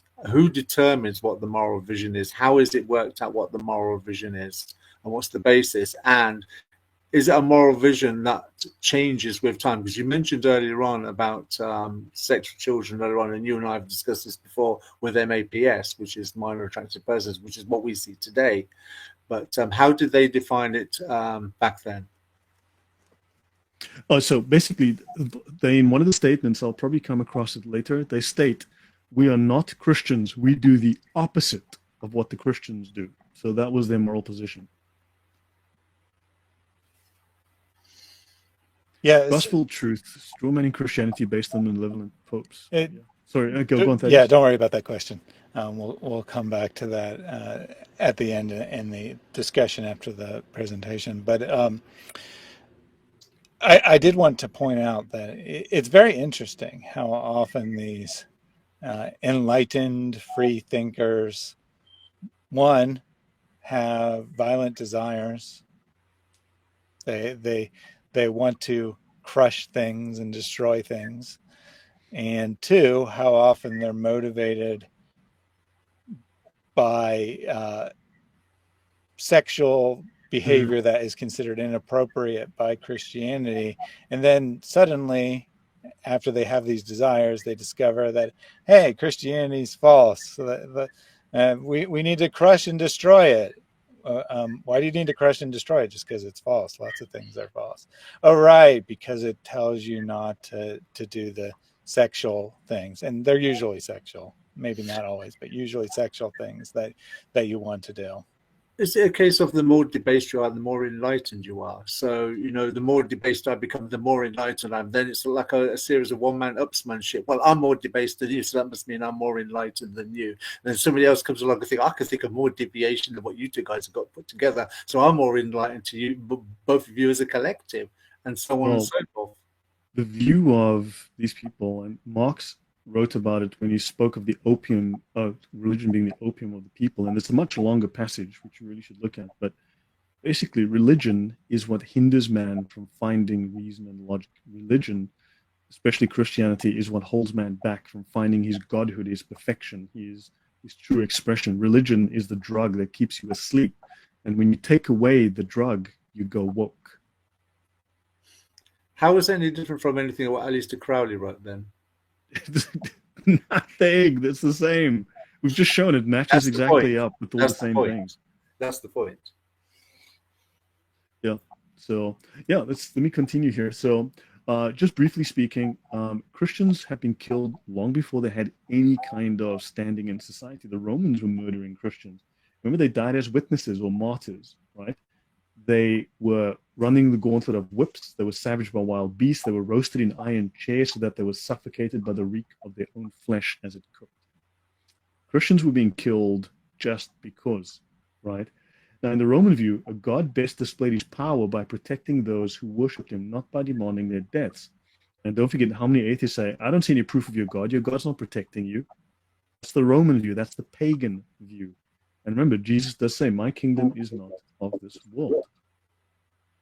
Right? So Romans, now this term also, so Romans, they bound themselves to their God. And so this idea, now it's odd that you've got these Romans who were very religious, right? And the Greeks were very religious, but yet these secular humanists very much identify with these cultures, with these empires, and with this concept of secular humanism with these Greek and ancient cultures. Okay, yeah, guys. So, okay, yeah. So notice it was our aim, as one emperor put it, to set everything right, to ensure that the Christians be returned to sanity. So the Christians had to be killed. The Christians had to be tortured and punished to bring them back to sanity. And this is exactly what the French revolutionaries did. So, yeah. And this is writing about Islam. Yeah.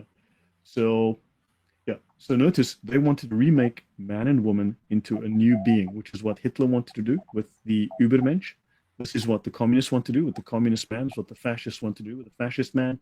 And these people all wanted to remake man and woman into a new being, and that's what secular humanists want, because they want to remake man in the image of man. They believe they can perfect man this way. So yeah, so Thaddeus, yeah, I don't know how long are we planning to go. What's the aim here? Yeah, Because I we can, mean, I I mean, think 90 that, minutes, right? yeah, I think we wanted to keep it around 90 minutes, which is where we are. So I don't want to just cut off arbitrarily, though. So Mm, if you're at the end of one subject, that would be a good time to stop. If not, finish up the subject you're currently on. okay. So here's a point from historian Michael Burley. He's at the Hoover Institution in Stanford. I probably spelled that wrong. The Jacobin effort to do away with Christianity and build a society based on rational thought ended in extreme violence. Remember, there is no moral hold on them at this point. There's no consequence. The Jacobins were not unique. He points out that societies which have rejected God have not escaped mankind's violent nature. But this is a direct claim made by secular humanists and atheists all the time, that atheism will bring peace, atheism will prevent war. What it did bring was the most violent century in human history, the single most violent century ever, right?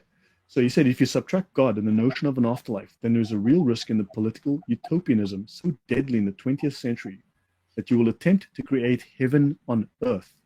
You'll go for a quick fix in the here and now to have the arrogant illusion that you can remake man and woman into some sort of new being, right? So you've removed the Christian indoctrination, and now you're going to give them your atheist, secular humanist indoctrination, and this will make them perfect, and that invariably results in hell for ordinary people, as he tells us.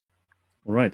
So I wonder, maybe that's a good place to just end off for the moment. So we've covered some interesting history as to the very first secular atheist state and how they eventually just ended up in genocide. Don't forget Russia, Soviet Union, and the whole communist enterprise. That was secular atheist. Marx was a humanist. Marx was a secular humanist. Right? All of these people, all these Italians, all these crazy, all the German Marxists, all of these people were secular humanists. And they were atheists. Hitler, not very likely not an atheist, but that said, they all were anti-Christian, and communism is directly anti-Christian, anti-religious, and atheist. All right. Thank you very much for that presentation, Lloyd. I have a couple things that I saved from the chat that I thought would be good questions for Mm-hmm. us to discuss as a group before we sign off. If Sure. people have other questions related to today's material, go ahead and put those in the chat now.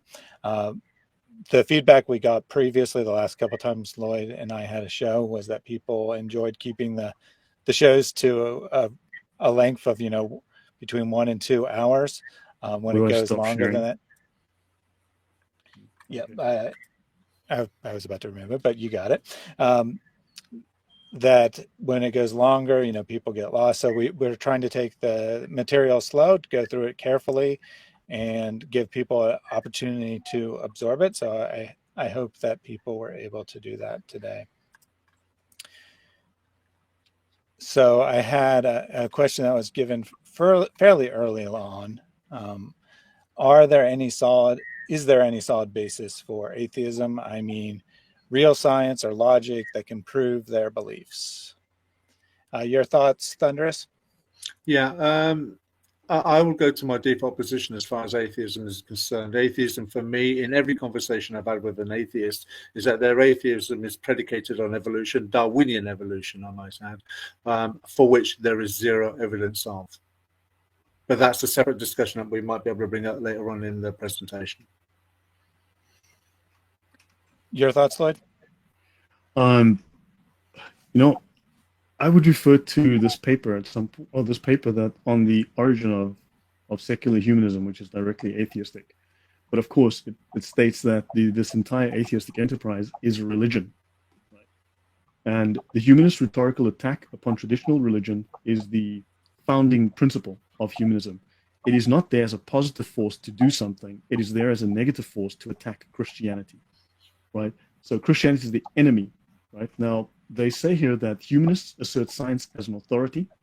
They assert that the accumulation of data through science has rendered most religious tenets false, which I would assume would be marriage would now be rendered false because science has proven that, And they claim that everything that religion says has been proven false by science. And they say that any claim derived from anything other than science is of necessity false. So their worldview of necessity excludes anything that is not within that worldview, right? And so these lines of argument pivot on assumptions about truth and science that they said, okay, we believe so and so, and anything that's not within that, that's by definition false. And humanists, it says they have neither corroborated nor acknowledged these assumptions. And humanists have fallen into a scientific dogmatism, which is rigid in the guise of the spirit of science and scientific industry. So it states that they've never defined what exactly do they mean by this science. It's very, very vague in all of their writings. So no, it's just an assertion. They've created this association between themselves and science, and you, in fact, are not scientific unless you're a humanist. You're not a humanist. You are unscientific, illogical, unreasonable, and in fact, according to Dawkins, evil. Which is a man that got married 3 times. Whatever, I mean, yeah. That's Dawkins. We'll talk more about Dawkins later. So to pose the question to myself, I think that we can see that atheists struggle to find any basis for their belief in how they argue.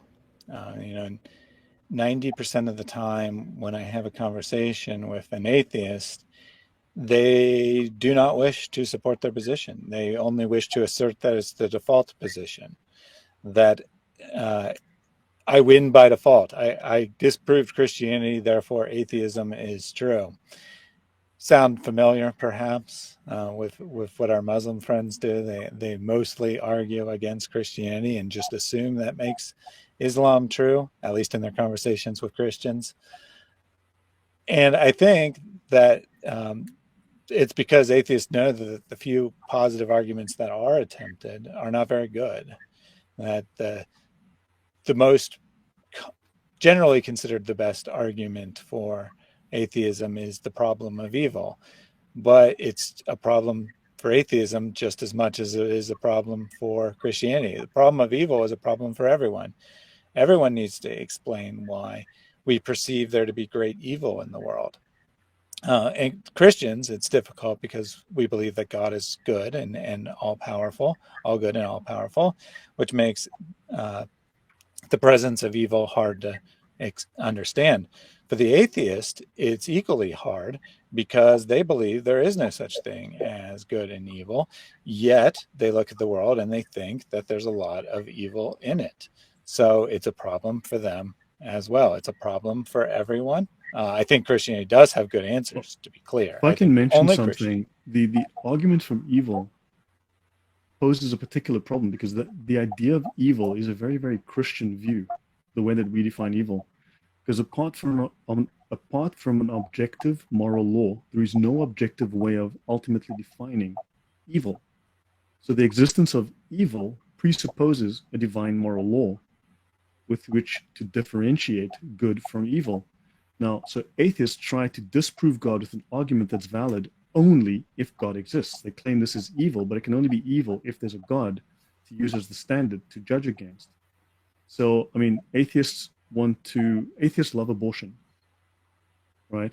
So for them, abortion is a fundamental human right, and the freedom to choose is a good that must not be infringed. Now here's the thing. So atheists are allowed to kill babies, right? But of course, this is a good thing.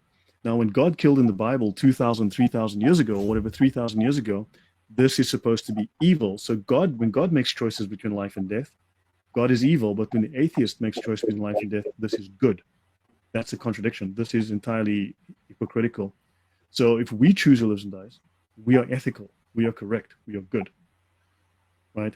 So this is, so they are defining good and evil apart from an objective moral standard. They're making it up as they go.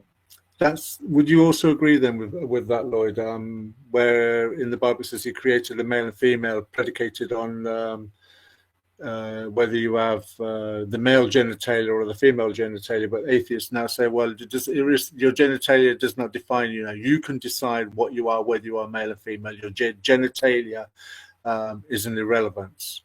And part of the secular humanist creed is that, and they claim not to have a creed, but part of their understanding is that there is no distinction between your soul. I mean, you are what you think you are. There's no soul, so there's no distinction between soul and body.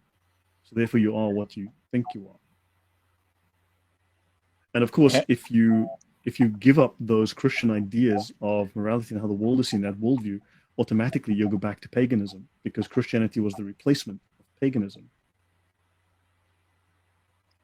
We have the atheist Black Diamond in the chat demonstrating this contradiction because he said, "Is this the same God that murdered a whole city for gay sex and sin?"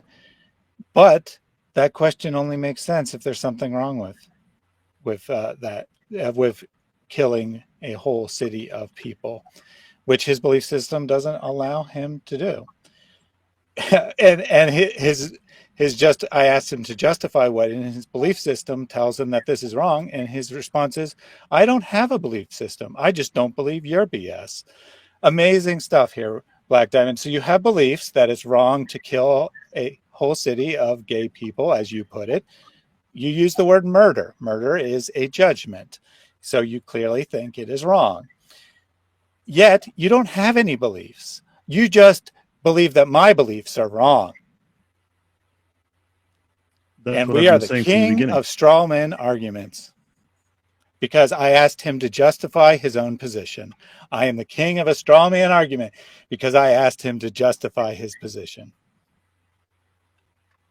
Yeah. Amazing stuff. Now, understand, they've got to go back, I don't know how many hundreds of years, thousands of years, right? We can look at the atheist experiment in the 20th century, where atheists received government control of countries, took political control through violence, by the way. So revolution is part and parcel. As Marx said, atheism begins where communism begins. And revolution, violent revolution, jihad, is part and parcel of this whole atheist enterprise. And it was the most bloody century in history. Well, See, don't now he worry, says, Lloyd. yes, your beliefs are wrong. That's exactly what I said. It's a belief that their beliefs are not a belief. So they have no beliefs, but their beliefs are better than your beliefs. Lloyd, I don't have any beliefs. I just believe that atheism is wrong. Sorry. I misstated that. I don't have any beliefs. Atheism is just BS. I have a Ah, yeah. I have a belief, and it's science-based if the atheist would like to know about it, and that is the anus doesn't lubricate. Yeah. So understand. Yeah. So when you read the history of secular humanism, it states very bluntly that they provide no justification for these. What are these scientific views that they hold? How does that apply to situations where science doesn't have any sway? Right. So, Black Diamond, you said look up the definition of atheist. Obviously, you don't know it. Well, the traditional definition of atheist, which apparently you don't know, is someone who has a positive belief in the proposition that there is no God. So apparently you need to look up the definition of atheist, or, you're just redefining it, which is as the lack of belief. Fine. You don't have any beliefs. You have no belief about Christianity. You have no belief whether it's wrong or right to kill a gay person, since that is the issue you chose to bring up. Thank you. Or you can admit that you're a human being who does have beliefs about what is right and wrong. Your choice. Actually, hold on. If I may, can I share my screen? Can I do something here? Because I have a Yep, comment on that. absolutely. If I may. Okay, this is coming up in a moment. Right. Okay, so atheism is not a lack of belief. Okay, it comes from theos. Okay, without God. So it's not a lack of belief. It defines itself as being without God. Now, they claim that atheism isn't a belief like theism, therefore needing no evidence. Okay, they claim evidence is not needed for non-positions. Now, if it's a non-position, it's a psychological state. However, the moment you have a position on something, the moment you have a positive and negative position on something, that is not a psychological state. That is an ideological position. You're making arguments for something or arguments against something. Then you have a position. So now notice, let's see. Atheism is a rejection of religious beliefs. Let's have a look here. The Concise Routledge Encyclopedia of Philosophy. Okay, This is from William Rowe, an atheist. Atheism is the position that affirms the non-existence of God. It proposes positive disbelief rather than mere suspension of belief. Okay, fine. The Cambridge Dictionary of Philosophy. There are multiple senses of the word atheism, but it is clear which is standard in philosophy. It is the view that there are no gods. The widely used sense denotes merely not believing in God and is consistent with agnosticism. A stricter sense denotes a belief that there is no God. This has become the standard. Poyman, 2015. Let's look at the Encyclopedia of Philosophy. So according to the most usual definition, an atheist is a person who maintains that there is no God, that the sentence God exists expresses a false proposition. So it's a position. In the book Arguing About Gods, Graham Oppy, an atheist, repeatedly treats agnostic in a psychological sense of someone who suspends judgment about God's existence, and atheist as mutually exclusive categories, 2006. Atheism, from the Greek atheos, is the philosophical position that God does not exist. It's distinguished from agnosticism, which is that it is impossible to know whether he exists or not. That's the American Academic Encyclopedia. Atheism, system of thought developed around the denial of God's existence. So a system of thought around the denial. So defined first appeared during the Enlightenment Age of Reason. That's the Random House Encyclopedia, 1977. Oxford Companion to Philosophy, 1995. Atheism is the doctrine that there is no God. A doctrine, notice, doctrine. Some atheists support this claim by arguments, but these are usually directed against the Christian concept of God and are largely irrelevant to other possible gods. Typo there, we fix that. Atheism, Greek, atheos, God. Okay, and theos is the view that there is no divine being, no God. Dictionary of Philosophy, 1996. Atheism is the belief that God does not exist. That's a belief. The World Book Encyclopedia, 91. According to the most usual definition of it, an atheist is a person who maintains that there is no God, and they reject eccentric definitions of the word. Encyclopedia of Philosophy, 1967. Atheism is the doctrine that God does not exist. That belief in the existence of God is a false belief. The word God here refers to a divine being regarded as the independent creator of the world, being superlatively powerful, wise, and good. Encyclopedia of Religion, 1987. Atheism denies the existence of deity. Funk and Wagnall's New Encyclopedia. Atheism is a dogmatic creed consisting in the denial of every kind of supernatural power. Atheism has not been seriously maintained at any period of civilized thought. Encyclopedia of Religion and Ethics, Volume 11. So, just on that point, if I may, so understand, yes, I did actually look up the definition. I've given you several. There's more to be found if you want to take the time, but yes, it is not what you said, buddy. So we have the rebuttal here from Black Diamond. Straw man arguments. All those encyclopedias, they're straw men. He apparently doesn't know what the term means. Those. A bunch of atheists actually wrote those definitions. And then he has the... Sorry. Then he has the ultimate proof that he's correct. I don't care the claims you make. I don't care what encyclopedia you use. So he tells us to look up the definition, which apparently what we were actually supposed to do is get out a scanner, scan his brain, find the definition in his brain, and believe that definition rather than looking it up in what textbooks say. Didn't he say to look it up to get the definition? So I looked up the definition in the best academic resources that are used in universities today. Yeah, but you didn't look at it in the original Greek language when it was first written. You need to go back to the Greek and understand the Greek. You're looking at a translation of the Greek. So this is the problem. Yeah. So he doesn't care because Abdul, his name is Abdul. Sorry, can we call you Abdul? Yeah, let's call him Abdul Diamond.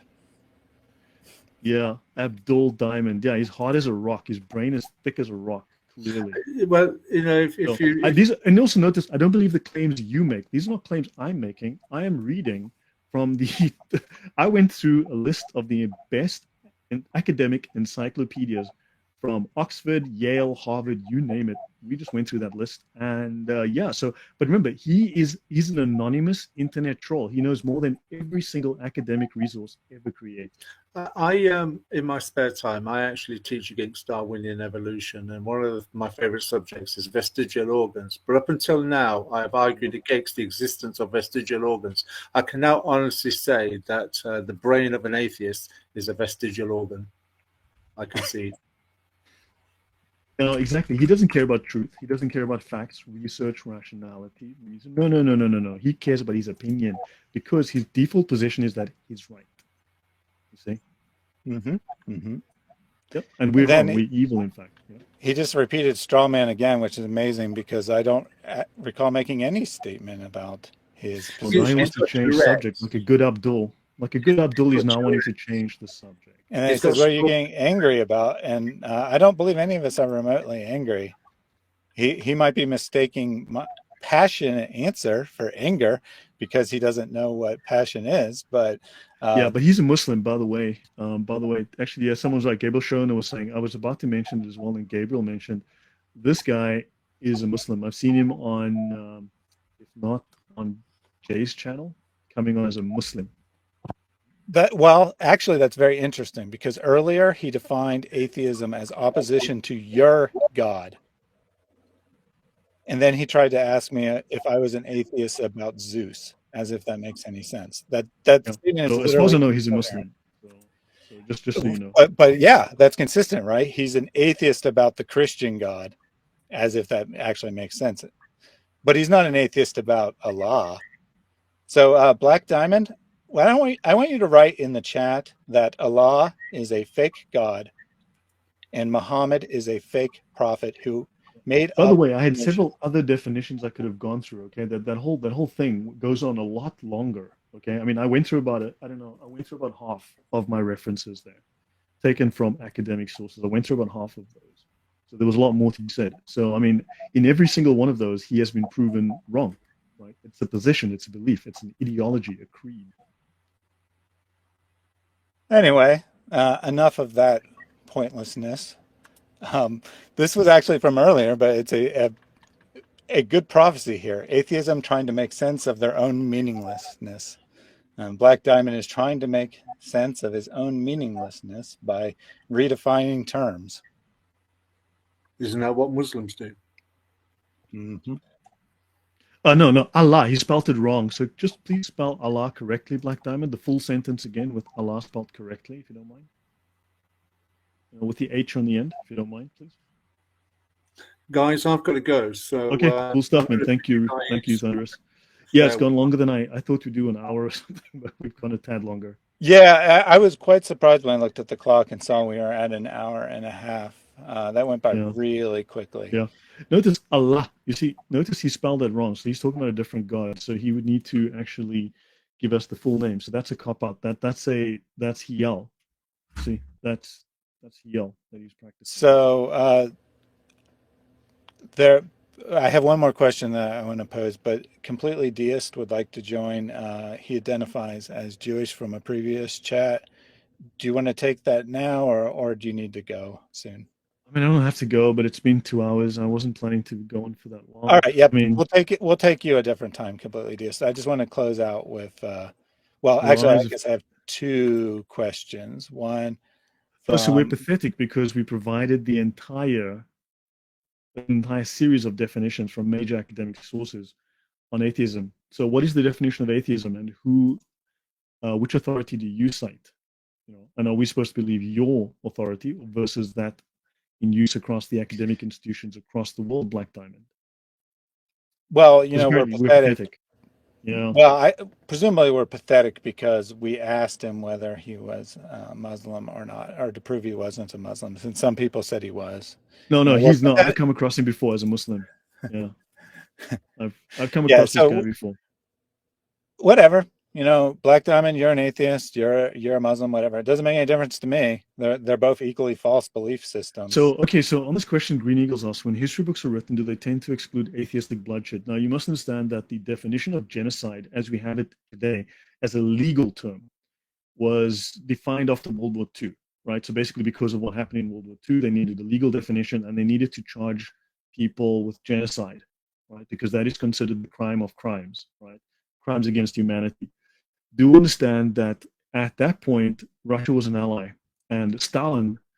So this is after World War II, right? So they needed to set up whatever. It wasn't directly after World War II, but when the legal definition was created, Stalin insisted that the definition could not be used to convict him of his crimes. So the things that Stalin was guilty of were excluded from the definition. So therefore, Stalin's crimes were not classed as genocides. So unfortunately, we do need a new definition of genocide. That is why Stalin is not considered as one of history's monsters, when he was one of the worst violent monsters, atheist monsters to ever walk the earth. So do understand. So yes, they do exclude atheistic bloodshed. They don't tell you that the French Revolution murdered in the name of atheism, in the name of reason and atheism and de-Christianization as an active process, as a systematic, organized process. So yeah, that is excluded from the history books. Yeah, and I would say that sometimes they do talk about it, but they never mention it as being religiously motivated or motivated against religious people, if you prefer that terminology.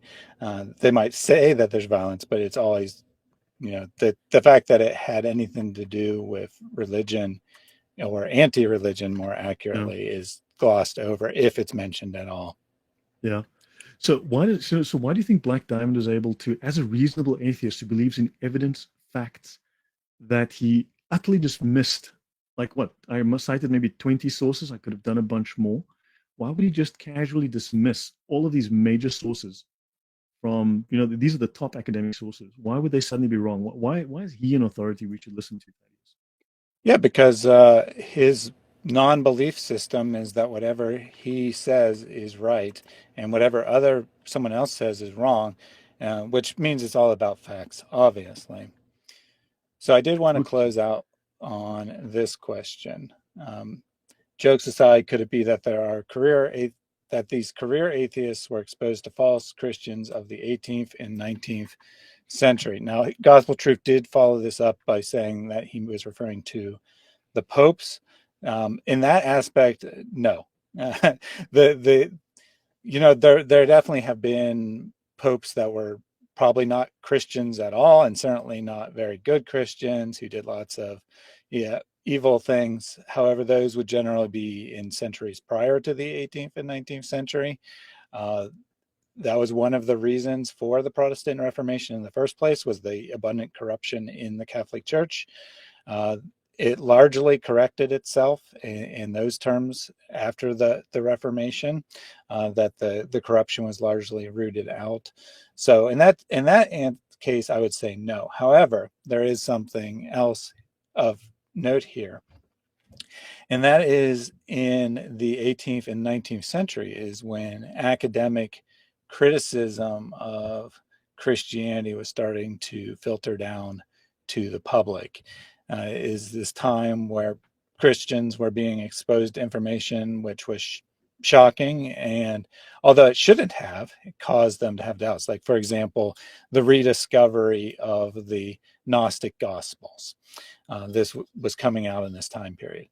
And, people said, well, why were these excluded? Well, the reason they're excluded from the Bible is because they're very lately written. They had nothing to do with the historical Jesus, et cetera, et cetera. So it shouldn't have caused anyone doubt. But the mere fact that I've never heard this information before caused some problems. And the church was not prepared to deal with this. And as a result, in fairness, a lot of Christians did retreat into an anti-intellectual position where they said, I have faith, I don't have to prove anything. That's no longer the case. We now have good answers. We now have intellectual high ground to stand upon. But I do think that that is one of the roots of the rise of atheism, is these centuries old debunked academic theories. Anything you want to add, Lloyd? Yeah, there's two things. So first, I want to go back to Peter 2 apologetics. He asked a question. I just want to get to that. Why do atheists say, "Oh my God"? Well, because atheists today have been raised in Christian culture. They are actually subconsciously have a Christian moral sense to a large degree. They have Christian. Tom Holland speaks about this. He's an atheist. He was influenced by Nietzsche, who, as we know, is dead and was also suffering from syphilis and went crazy. But he states very bluntly that he realized when he was researching for one of his books, Dominion, that he realized just how the Christian worldview changed the world, how cruel paganism was, how we glorify Greek and Rome, but they were cruel, extremely violent pagan cultures that we would not recognize, that were alien to us. And he says that atheists are, without realizing it, are steeped in Christian tradition, Christian morals, Christian values, and they are basically Christianized atheists. And then so the question was, no, atheism goes back. You'd have to go back to the 15th century. I wouldn't want to go back well before that, but if you look at the book by The Prince by Machiavelli, that is atheist. I mean, the man's an atheist, and he doesn't believe in God. So these ideas go back. It wasn't about the 18th. It started much before, and it became institutionalized in the 15th and 16th centuries, and of course under the Enlightenment, late 17th century, and then of course late 18th century. This is where these ideas. You have to go back to like Rousseau, these French thinkers, and you also have to. Yeah, there's more to the story than that, but you really need to go back to, if not the 18th century, the 17th century. So you can go back to Machiavelli, and in fact, you can go back to Italy in the 15th century. There's a guy called Marsilio of Padua. So they wanted to remove Christian ideas so that they could build their utopian state. And this is what they want to do today. So this goes back. It's not to do with the Catholic. I know everyone hates the Catholic Church. And look, I'm a Protestant, okay? Anglican Church. Priests in the Anglican Church, bishops in the Anglican Church, okay? And I'll be honest, the Protestant Church lies about Catholicism whole day, every day, nonstop.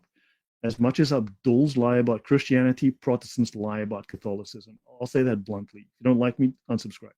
So yeah, and unfortunately, there's always this, I often find there's this idea they want to smear the Catholic Church as the fault of the Catholics. And yeah, if you want to start looking at Protestant history, you're not going to find a lot that's much prettier either.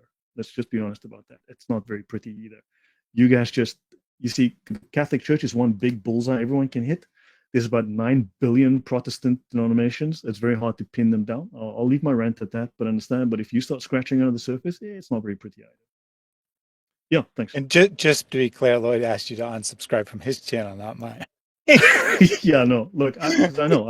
If you don't like what I have to say, but notice the Freemasons and Jesuits may have supplanted true Christianity. See there, notice there is always a Protestant effort to smear the Catholic Church. Now, I'll say Protestants will lie whole day, every day about Catholicism, about the Catholic Church. Lie, and I mean lie as badly as Abduls. It's propaganda. It's as bad as the atheists. It's as bad as the Abduls. I am not a Catholic. I am a Protestant, and honestly, I am shocked by what I find when I look. If you don't like it, too bad. Sorry. Yeah, I do find that while there is sometimes hostility from Catholics against Protestants, the majority of the hostility goes the other way around. And I do say that as a Protestant as well. And I think that's really unfortunate, because I think that Catholics and Protestants, we are ultimately both Christians. We both believe in the saving grace of Christ on the cross. We put our faith in God to provide for us. We don't put our faith in our works. So I think it's really unfortunate that there's hostility on either side. But objectively speaking, Protestants are the majority of the hostility. Yeah, a lot of that comes from Luther, sadly. He wrote a huge amount of it, or endorsed it, or encouraged it. We have a follow-up from Gospel Truth. I appreciate your point, but Lloyd's resources suggest Freemasons and Jesuits may have supplanted true Christianity and provided low-hanging fruit for atheist attacks. Any comment from you, Lloyd? I mean, I've said it. It's like, this is just another, hey, I'm a Protestant. I'm going to smear the Catholic Church. I'm going to repeat propaganda. I'm going to lie. I'm going to stab the church in its back because, hey, that's the Catholic Church is evil, right? So the atheists go, Islam and atheism go, the church on average, the Christians in general are evil, and the Protestants are, well, the Catholics are evil, let's kill them. So yeah, it's just basically you're doing the job of the Catholics. You're doing the job of the atheists and the Muslims. So sola scriptura. No, they're not all lies, but then again, seriously, if you wanna go into the history, it's not very pretty on the Protestant side either. My channel is intentionally non-denominational and ecumenical. I don't have any desire to attack any branch of Christianity. Like I said, I believe that ultimately we're all Christians. We all have the same fundamental beliefs. I think there are problems in the Catholic Church. I think there are significant problems in the Catholic Church, but I think there are significant problems in all churches, because churches ultimately are made up of human beings. Human beings are fallible. Human beings make mistakes. If I found a perfect church, I would not be worthy of being in that church. Let's put it that way. So, my Anyway. desire is to not talk about these internal debates, because that's not my purpose. I'm not saying people shouldn't talk about them. I'm just saying there is a time and place to talk about them, and it's not on my channel. Yeah, I'm surprised. So I'll take that to heart. I guess there's a message there. But just as I can speak about Islam, anybody can take the time to read the history of Christianity, and you can read the histories of the propaganda and the lies. I mean, it's freely available if you're willing to look. And Definitely. So there was one question that came up while we got off topic here. Oh, yes. It would be good if we have some tables or charts of information about the numbers of murders committed by communist regimes around the world. I just say, stay tuned. No, I mentioned, yeah. So have a look at the guy Or called you can bring Rommel. up the chart now if you want, but there is a Okay. chart exactly on that in the next portion of the presentation. Yeah, but if you want a book, go to my archive, go to any of my videos. You'll see the link to my Google archive. Go to a guy called Rommel, and it's called Death by Government. That is probably the single most detailed on that. I'm not sure how old it is right now, so some of the numbers may have been updated since then. But Death by Government is probably your best source by Rommel, Rummel. Look that up. And the numbers are off the charts. I mean, we don't know exactly. The problem is it could be as many as 370 million. Right? But we can acknowledge at least 110 million. So the numbers can easily be more than 3 times that. Close out on this comment, although it's a joke. Oxford English Dictionary entry on atheism. Christianity with poor architecture. Of course, the dictionary doesn't say that, but it should, because that's ultimately what atheism is in practice. Yeah. That it takes the social structure that was put in place by Christianity, removes God, keeps the rest, and says, we're the enlightened ones. Yeah. Any closing Look, thoughts from you, Lloyd? Christianity is based on truth and reason. We derive our view of the world from the logos, which is the principle of reason.